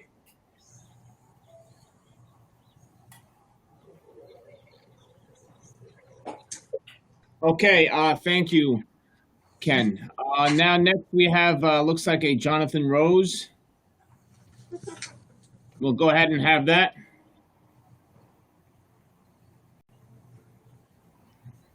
Mr. Rose, you're on? Yes, sir. You there? We can hear you. Okay. Hello and good evening. My name is Jonathan Rose. Before I begin, I'd like to acknowledge that we all reside on the ancestral home of the Delaware people. Parsippany was built on the land that was formerly inhabited by the Delaware, and I wish to celebrate the resilience and strength of indigenous peoples. Today marks 3 weeks since social unrest swept the nation following the murder of George Floyd. During this time, we have seen people in big cities and small towns alike take to the streets, expressing their frustration with white supremacy. The Black Lives Matter demonstrations even came to this town with a massive show of support. I would like to remind this council that the battle against white supremacy is not only for Black lives, though, but all non-white. In fact, white supremacy is a poison that affects all of us, including white people. This has resulted in a growing challenge to symbols of white supremacy, such as Confederate monuments, as well as representations of the selective memory of Christopher Columbus. Today, I'm arguing that the statue dedicated to Christopher Columbus in our town misrepresents what we stand for as a community and should be promptly removed. White supremacy and the violence caused by it has developed in the Americas for over 500 years. A constant reminder of the legacy of white supremacy is the adoration of Christopher Columbus. Columbus, despite his claims that he was on undiscovered land, met the Taino people. We can look at Columbus's journal and see how he reacted to the indigenous population. After his first encounter, he wrote in his journal, quote, "That in all the world there can be no better people. They love their neighbors as themselves, and their speech is the sweetest and gentlest in the world, and always with a smile," end quote. In reality, his positive remarks intended to create the conditions in which he could enslave the Taino people. Later in his journal, he wrote, quote, "With 50 men, they can all be subjugated and made to do what is required of them," end quote. Which is precisely what Columbus did. He used technology to his advantage to gain control of Hispaniola, capturing, branding, and enslaving the population and putting them to work. In order to exploit the land, Columbus and his followers tasked the Taino with meeting quotas on precious metals. Columbus relied on violence to make sure these quotas were met. One eyewitness and close friend of Columbus recounts how his men began to, quote, "cut off the hands, noses, and ears," end quote, of the Taino to threaten them to return with greater yields. Not only did he and his followers enslave the Taino people, but he also committed genocide against them. Columbus was a person motivated by greed, driven to enrich himself, and willing to perpetrate violence on a massive scale to do so. These facts are not up for debate. This is not a matter of opinion as to whether or not Columbus was a monster. Based on primary sources of his own account and eyewitnesses, he fits the definition of a mass murderer. Within 50 years, the Taino of Hispaniola were an extinct people, both through the actions of the European conquerors, but also through mass suicides and infanticides. The intention being to save themselves and their children from lifelong suffering under such brutal conditions. Given this common knowledge, this town council must answer why this individual is celebrated with a statue that sits outside the Parsippany municipality building, which was financed by an Italian-American organization called UNICO. One may argue that instead of celebrating mass murder and slavery, which Columbus is known for, the statue actually commemorates courage, progress, and heritage. This is intentionally erasing violence committed and is a complete disregard of historical accuracy. Written on the statue outside the building is, in honor of the courageous seaman from Genoa, Italy. Growing up in Parsippany, I had heard the word courage before, typically used to describe people who were able to persevere through difficult situations. Under this definition, it is implied that Christopher Columbus bravely committed crimes against humanity. If this is what courage means, I must have been using the word incorrectly my entire life. Or perhaps to some, this is an excusable use of the word because to them, the people of value came to inhabit what would become the United States. Or maybe UNICO could not name another Italian American worthy of celebration. If we have a shared definition of courage, meaning to have the moral fortitude to withstand difficulty and or danger without fear, then I have some recommendations of Italian Americans who exemplify what courage truly means. Those who put their lives on the line for the same ideas that Americans are protesting for today. The same forward-thinking, progressive causes that are worthy of pride in one's heritage. Italian American pride is a good thing, as is pride in various other cultures. However, Columbus has been modernized and misrepresented into something he never was, an Italian American figure worth revering. Columbus is not the right Italian American to be proud of, but Italian American Viola Luiso is. Born in 1925 and living in Michigan, she was, quote, active in local efforts on behalf of reform in education and economic justice. Twice she was arrested, pleaded guilty, and insisted on a trial to publicize the causes for which she was an advocate, end quote. A friend of hers said, quote, Viola Luiso lived a life that combined the care of her family and her home with a concern for the world around her. This involvement with her times was not always understood by her friends, nor was it appreciated by those around her, end quote. She cared for the people around her, regardless of the color of their skin. Around the same time, she became involved in the local NAACP chapter and ultimately traveled to Selma, Alabama in 1965, saying, quote, too many people who would just stand around talking. I want to be part of it, end quote. While driving with an integrated group in Alabama, she was pursued by KKK members. During the chase, she sang, We Shall Overcome. The KKK then caught up to her at a light, shot, and killed her. She survived by the people who knew her and those who took up the torch after she died. Italian-American James Gropey, born in 1930, was a clergy member in Wisconsin and became heavily involved in the civil rights movement of the 1960s. He also went to Selma in 1965, but returned home to continue the fight against segregation in Milwaukee public schools. He is remembered as someone who strived for a better America through racial equity. Italian-American Mario Savio, born in 1942, similarly fought for civil rights. In 1964, he became in the Freedom Summer Project in Mississippi. However, Mr. Rhodes, just you have 30 seconds, sir. However, Mr. Rhodes, you there? He is most well known for his leadership during the student movements at UC Berkeley. There's not a lack of Italian-American pride. There is a lack of effort in finding them. To be clear, I'm not advocating for an Italian-American to replace Columbus. You got 15 seconds. I just want to highlight the empty words of the group who funded the statue that's outside of our municipality building. And I'm advocating for its replacement for Delaware American memorial in its place. Okay, thank you, Mr. Rose. Time's up. Thank you. Okay, do we have anybody else?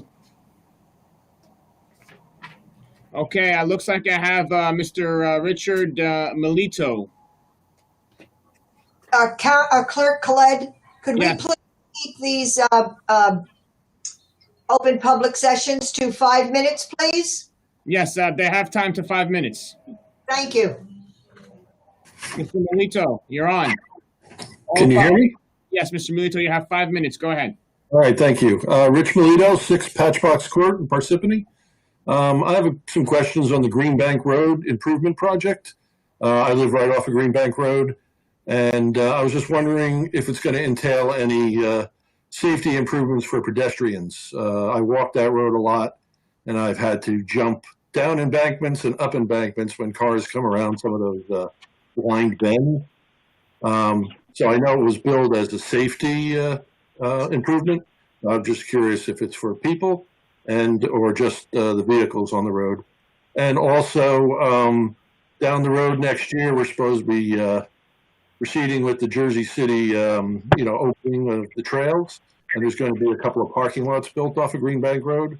I was just curious if that was included in what's going on now so that work done now doesn't get ripped up next year or vice versa. And that's all I have. Thanks.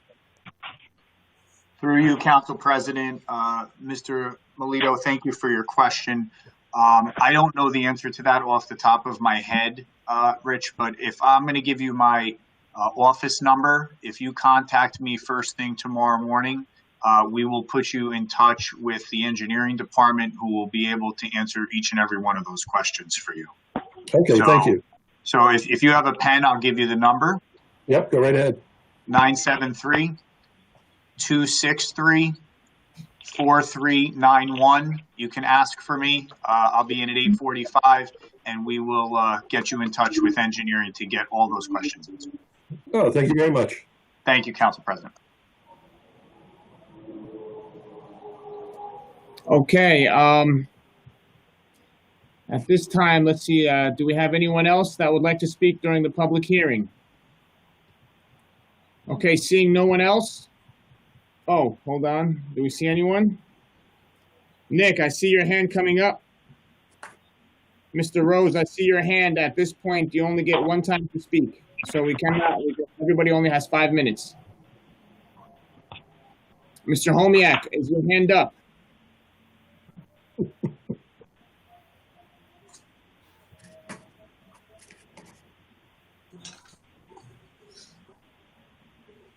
Okay, Nick, you there? Mr. Homiak? Okay.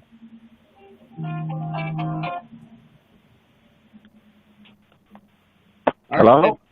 Hello, who's this? It's Jim Walsh.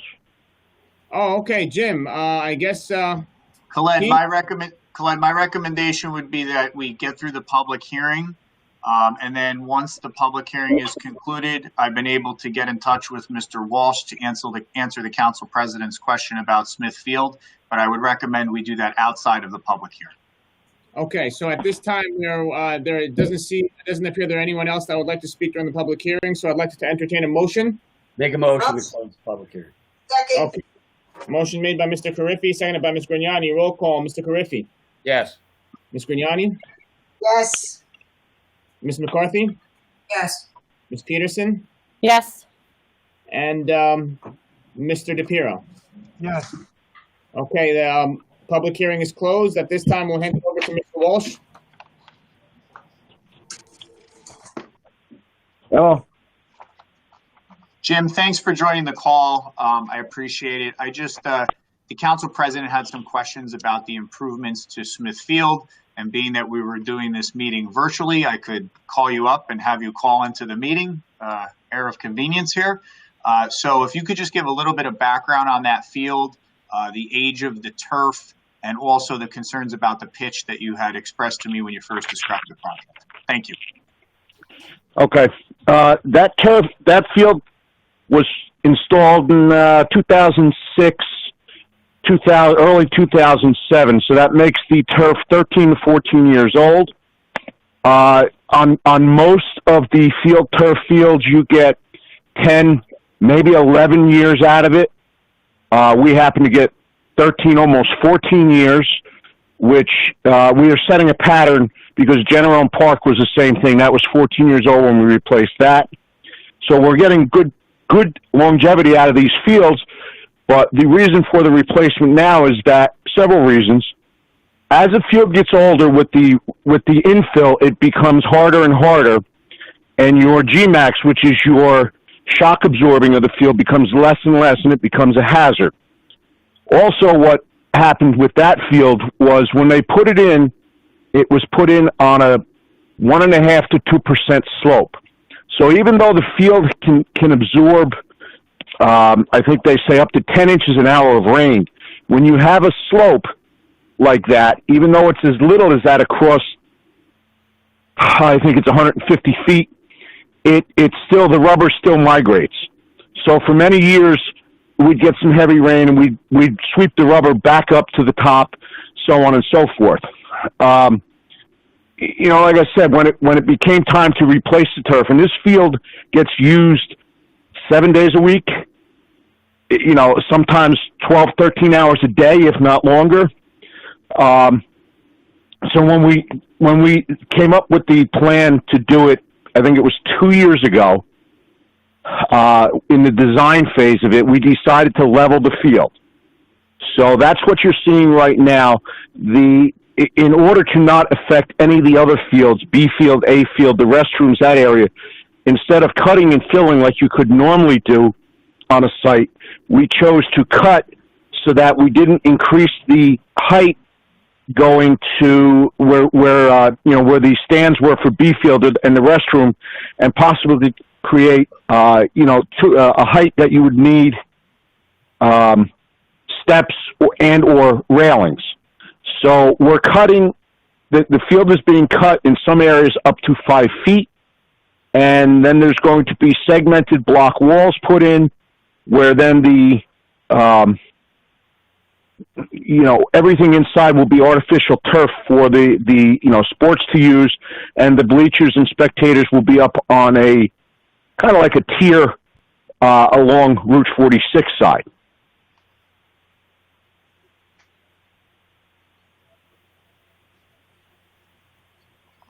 Thank you, Jim. Any questions from the council or the mayor with regard to Jim's report? Yeah, Jim, the lighting, there's no need to change wiring while it's all dug up for lighting or anything? That's part of the project. We put that in as an add alternate, and thank goodness the bid price came in cheaper, so we can do that. Yes, we are redoing the panel boxes, including the Musco controller. The panel box is so old that they don't make breakers for it anymore. We actually had to buy a used breaker in Connecticut to put back in there the last time we burnt one of them out. So yes, they are part of this project is new underground electric for the lights, which is going to be in conduit, by the way, not direct burial. So that'll make it last longer. It will take it out of the center of the field because that's where it was run. I guess it's got to be 45 years ago when they did the site, and be run out around the side in the sidewalk areas so that it'll have easier access to it. And they'll also be doing new wiring up to the Raoul Monument. Okay. Thank you, Jim. You're welcome. Okay, Mr. Kazmark, anything else? No, that's all I have. I just wanted to make sure that the council had a full understanding of the project, and lucky for me, Mr. Walsh picked up the phone. So thank you. Always. Good job with that, everybody. All right, now moving right along, moving on to the budget portion of the meeting. We're going to go into the second reading of the ordinance, the Cap Bank ordinance. I'm going to go ahead and read through that now.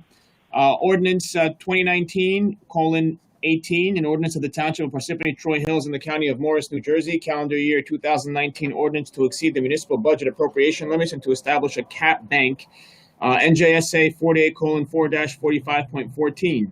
The notice for the ordinance above was published in the Daily Record, the official newspaper of the Township of Parsippany, Troy Hills, on May 26, 2020. The ordinance was introduced at the May 19, 2020 regular meeting. A motion to accept the ordinance 2020-18 be heard in its second and final reading by title only. Can I get a motion? Make a motion. Second.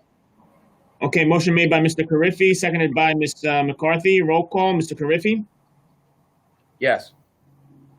Ms. Grignani, Yes. Ms. McCarthy, Yes. Ms. Peterson, Yes. and Mr. DePiero. Yes. Okay, motion passes. At this time, I want to open up a public hearing for ordinance number 2020:18. Can I get a motion to open up the public hearing? Make a motion. Motion made by Mr. Carriffy. Can I get a second? Second. Second by Ms. McCarthy. Roll call. Mr. Carriffy, Yes. Ms. Grignani, Yes. Ms. McCarthy, Yes. Ms. Peterson, Yes. and Mr. DePiero. Yes. Okay, the floor is now open to the public on this ordinance only. If there's anyone that would like to speak, please raise your hand and I will allow you the opportunity to speak. Okay, seeing no one, at this time, I'd like to entertain a motion to close the public hearing.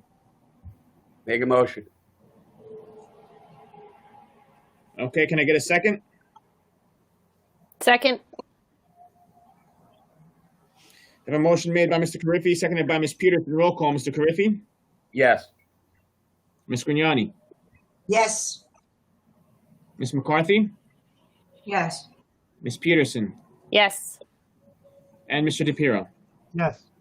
Okay, the floor is closed. Can I get a motion to accept the ordinance 2019:18 be heard in a second and final reading by title only? Make a motion. Okay, Second. motion made by Mr. Carriffy, seconded by Ms. Peterson. Roll call, Mr. Carriffy, Yes. Ms. Grignani, Yes. Ms. McCarthy, Yes. Ms. Peterson, Yes. Mr. DePiero. Yes. Okay, now we're going to move along to the public hearing on the budget. I want to correct a typo here. It's a public hearing on the 2020 budget, not the 2019 budget. I apologize for the typo. So, public hearing on the 2020 budget. At this time, I'd like to open a public. I'd like to entertain a motion to open the public hearing. Make a motion. Okay, motion made Second. by Mr. Carriffy, seconded by Ms. Peterson. Can I get a roll call, Mr. Carriffy, Yes. Ms. Grignani, Yes. Ms. McCarthy, Yes. Ms. Peterson, Yes. Mr. DePiero? Yes. At this time, the public hearing on the budget. Do we have anyone that would like to speak on the budget? Any members of the public? Okay, I'm looking here. I do not see any hands raised. Okay, so seeing no one, at this time, I'd like to entertain a motion to close the public hearing. Make a motion. Second. Okay, motion made by Mr. Carriffy, seconded by Ms. McCarthy. Roll call, Mr. Carriffy, Yes. Ms. Grignani, Yes. Ms. McCarthy, Yes. Ms. Peterson, Yes. Mr. DePiero. Yes.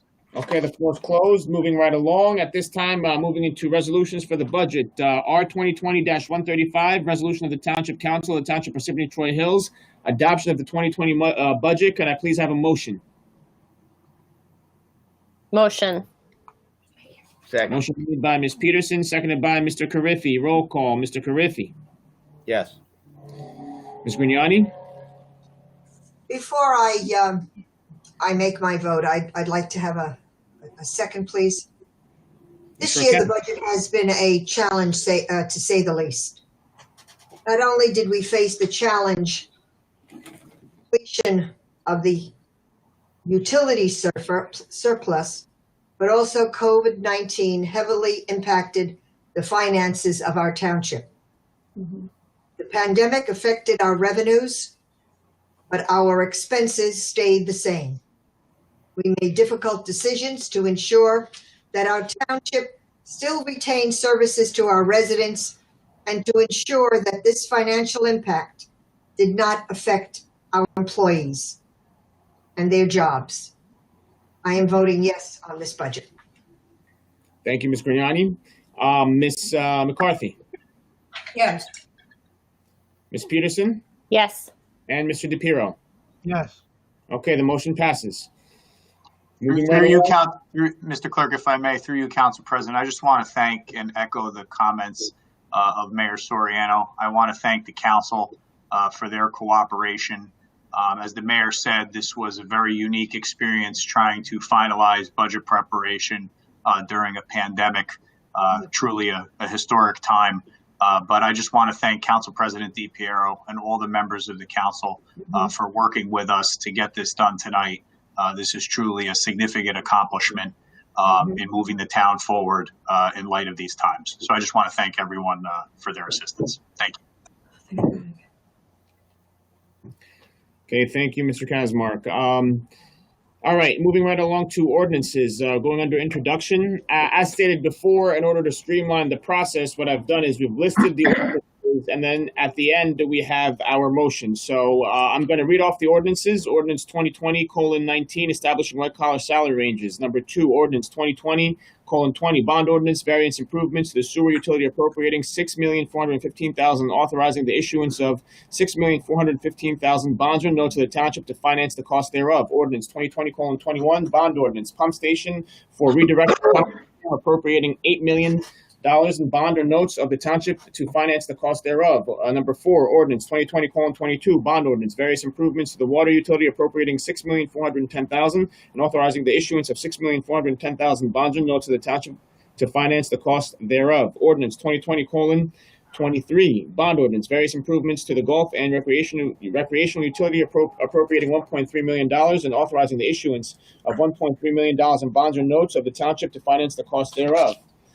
Ordinance 2020:24, bond ordinance, various capital improvements appropriating $7,878,009 and authorizing the issues of $7,479,108 in bonds for notes of the township to finance the cost thereof. Ordinance 2020:25, appropriating $35,000 from the Fire Prevention Fund for the acquisition of a vehicle. Okay, at this time, I will go ahead and read the motion, and then if anybody has questions or comments, they can go ahead and do so after roll call. Be it resolved that the above ordinances be introduced, read by title, and passed on the first reading at a meeting of the Township Council of the Township of Parsippany Troy Hills held on June 16, 2020, and that said ordinances be further considered for second reading and final passage at the meeting to be held on July 21st, 2020 at 7 p.m. prevailing time or as soon thereafter as the matter may be reached at the municipal building in said township, at which time all persons interested shall be given an opportunity to be heard concerning said ordinances. Be it further resolved that the clerk be authorized and directed to advertise said ordinances with the notices of introduction thereof being published in the official newspaper according to law. I need a motion to approve. Make a motion. Motion made by Mr. Kowalski, second by Ms. Peterson. Any discussion or questions? I have 2 questions, please. Okay. On ordinance 2020:19. We do not have a salary listed for the PAL director, and also the principal engineer. His salary was, the guidelines for his salary were reduced from $112,000 to $60,000, from $45,000 to $60,000 being the maximum. And the principal engineering aide, who is $10,000 more maximum than the principal engineer. Is that a typo error?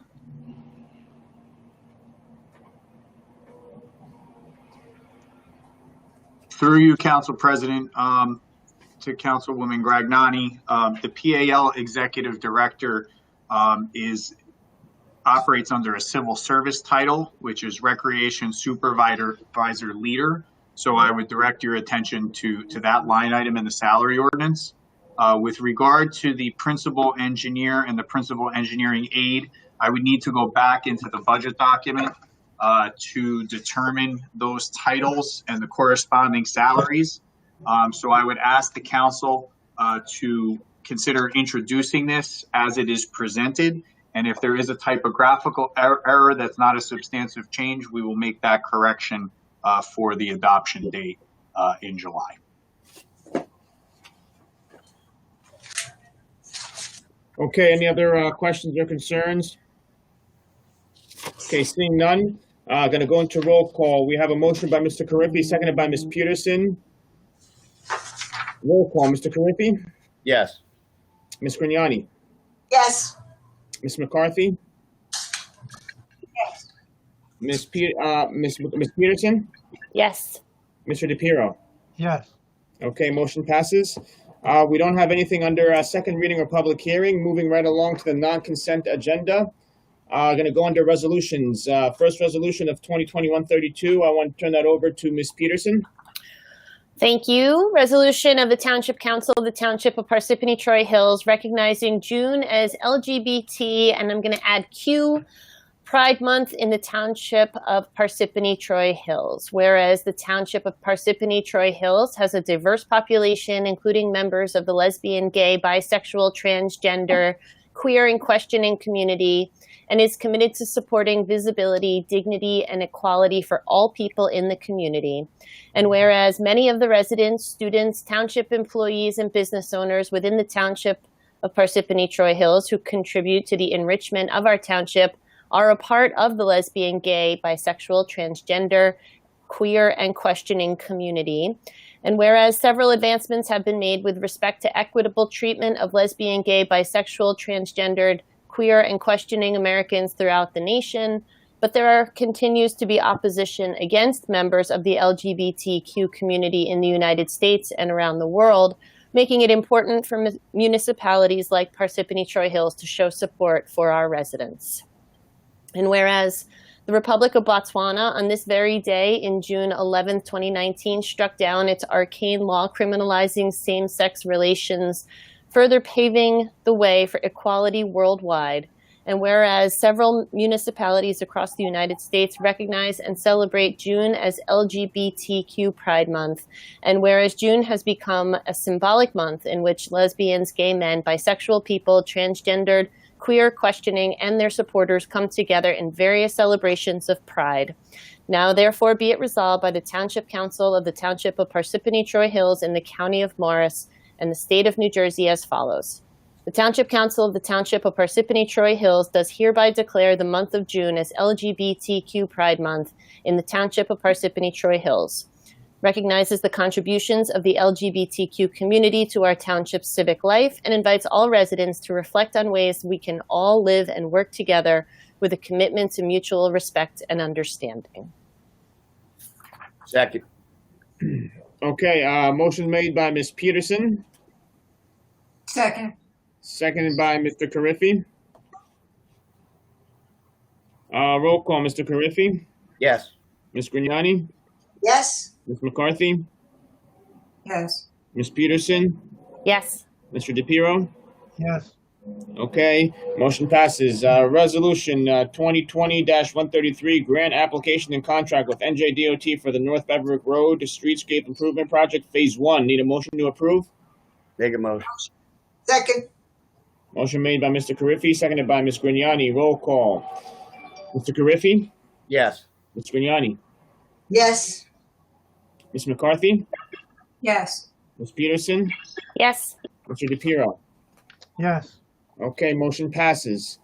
At this time, we're going to go into Resolution 2020-134, authorizing Open Space Committee submission of the 2020 application for Morris County Open Space Trust Fund for the potential acquisition of known Block 469, Lot 7, commonly known as the Coastal Tract. It is my understanding at this time that we're going to have Mr. Sifoni is here presenting during the public hearing. So what I will do is I will make, I'd like to have a motion to open up the public hearing for Resolution 2020-134 for the potential acquisition of the Block 469, Lot 7. Can I get a motion? Motion. Second. Motion made by Mr. Carriffy, seconded by Ms. Grignani. Roll call, Mr. Carriffy, Yes. Ms. Grignani, Yes. Ms. McCarthy, Yes. Ms. Peterson, Yes. and Mr. DePiero. Yes. Okay, floor is open for the public hearing. Is Mr. Sifonius here? Yes, I'm here. Hi, Mr. Sifonius. Okay, the floor is yours. Okay, I'm just waiting for the share button. I have a couple slides, but I could start while I'm waiting for that. The property in question is 369 Knoll Road. It's 5.44 acres. And hold on a second. Let me see if I can get the share button up. I could go on the screen.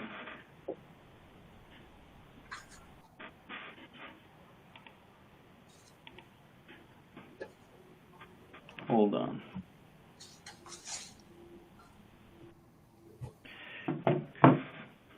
Ryan is telling me that he can't get the share button to me.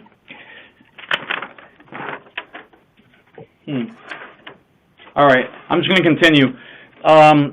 The property that we're looking at is, there's 4 parcels. There's 2 above it, 1 below it. Lots 5 and 6 we own. Lot 6 is was also known as the Puzio lot. Lot 7 is right under the 6, and then Lot 8. And we own right now Lot 5, 6, and 8. And it's, you know, it's very important for the township to complete the whole acquisition that's been going on for about 20 years, to get the whole piece of the pie, in other words. We also own Lot 4, which is behind Knollwood School and the Board of Ed. And to put into comparison, it'd be a little bigger than Smith Field, the entirety of Smith Field, this whole area, if we can purchase Lot 7. So it'd be great for passive recreation, for active recreation, as well as a possible tree farm for our Parks and Forestry Department. But we had an appraisal done on the property, and now we have the application. Excuse me? All right. Now we have the application on track. It's the due date is July 10th. We're finishing it up now. We have a couple things we're waiting on that we should have in the next week or two to finish the application. And then we're going to proceed with hopefully negotiations and getting, you know, some money from Morris County Open Space. They've invested in us as well. They're behind Lot 7, Lot 6, and Lot 8. So speaking with them, they're very, you know, for us getting this as well to finish the whole picture and unite, you know, the bottom lot with the 2 top lots.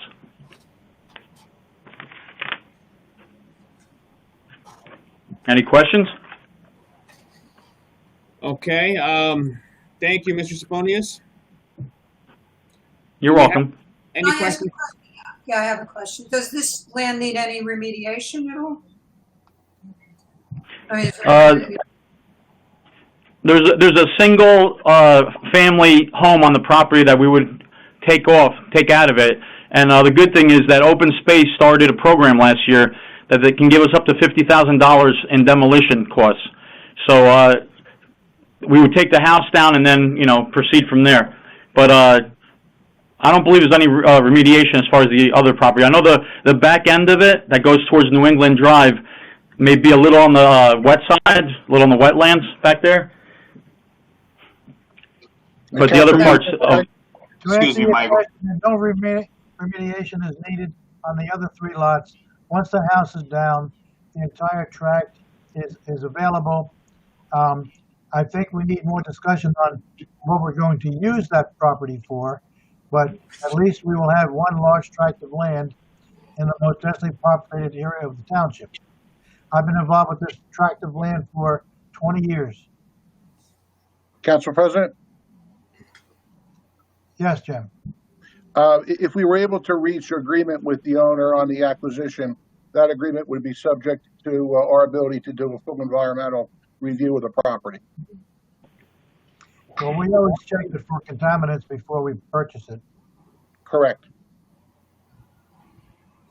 That's standard with any property that we purchase. Right. Mm-hmm.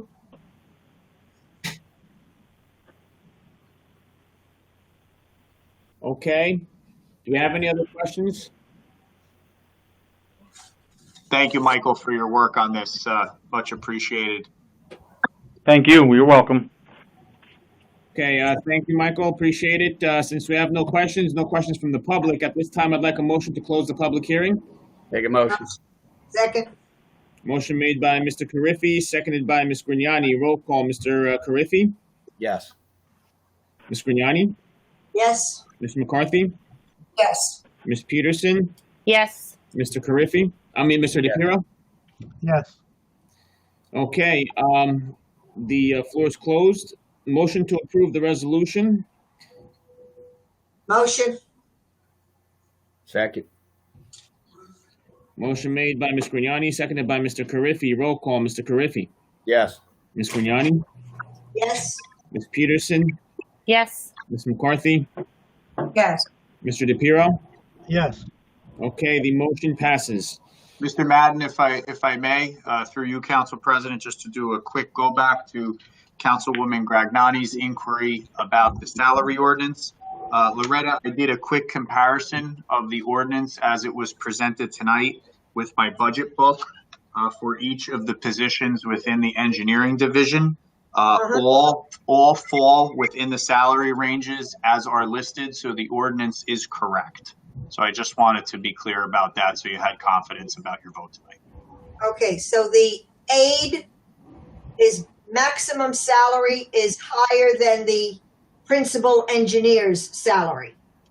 So the salary of the municipal engineer is $147,605, which falls into that salary range on the ordinance. The assistant municipal engineer is at $115,056, which falls into that category in the salary ordinance. And then the principal engineer, assistant engineer, because there's a dual title there, both of those titles in the salary ordinance both fall into the salary range. That person earns $55,661. So both are correct as presented. Thank you. You're welcome. Okay, moving right along to the consent agenda. At this time, be it resolved, all items listed with an asterisk are routine and non-controversial by the Township Council will be approved by one motion. There will be no separate discussion of these items unless a council member requests, in which case the item will be removed from the consent agenda and considered in its normal sequence on the agenda. Motion to approve the consent agenda?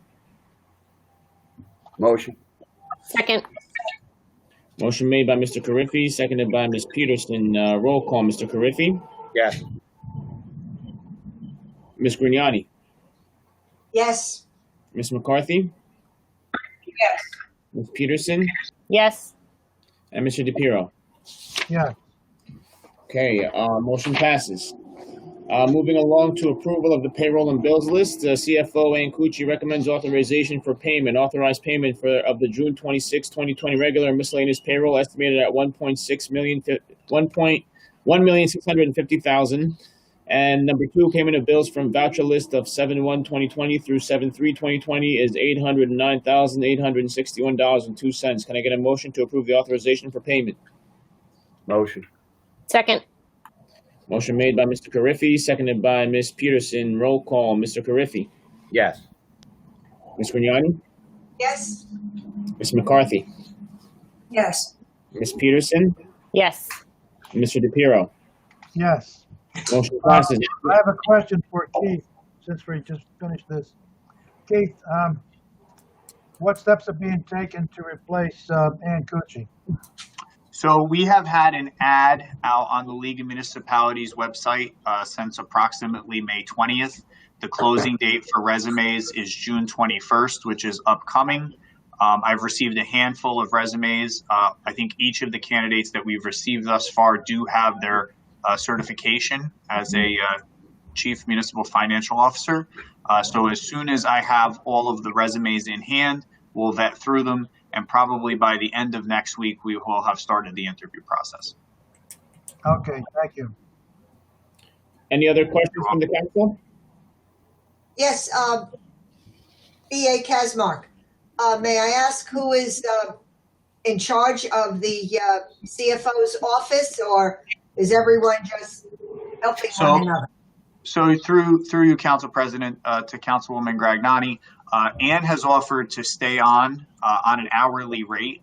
She was previously appointed to the position, so I did run it past legal to ensure that it wasn't necessary for the council or the mayor, for that matter, to take any action. So she is continuing on a part-time status to retain the title and the functions of CMFO, and she's offered to stay on until we hire the new person and then have a bit of overlap with them. Which I think will be very helpful in that department. And then at that point, her resignation will stand effective a date that we mutually agree upon. Thank you. Okay, any other members of council? Okay, at this time, I'd like to entertain a motion to adjourn the meeting. Take a motion. Second. Okay, motion made by Mr. Carriffy, seconded by Ms. Peterson. Roll call, Mr. Carriffy? Yes. Ms. Grignani? Yes. Ms. McCarthy? Yes. Ms. Peterson? Yes. Mr. DePiero? Yes. Okay, at this time, the meeting is adjourned. I'd like to wish everyone a good night. Good night, everybody. Good night, everyone. Stay healthy. Good night, everyone.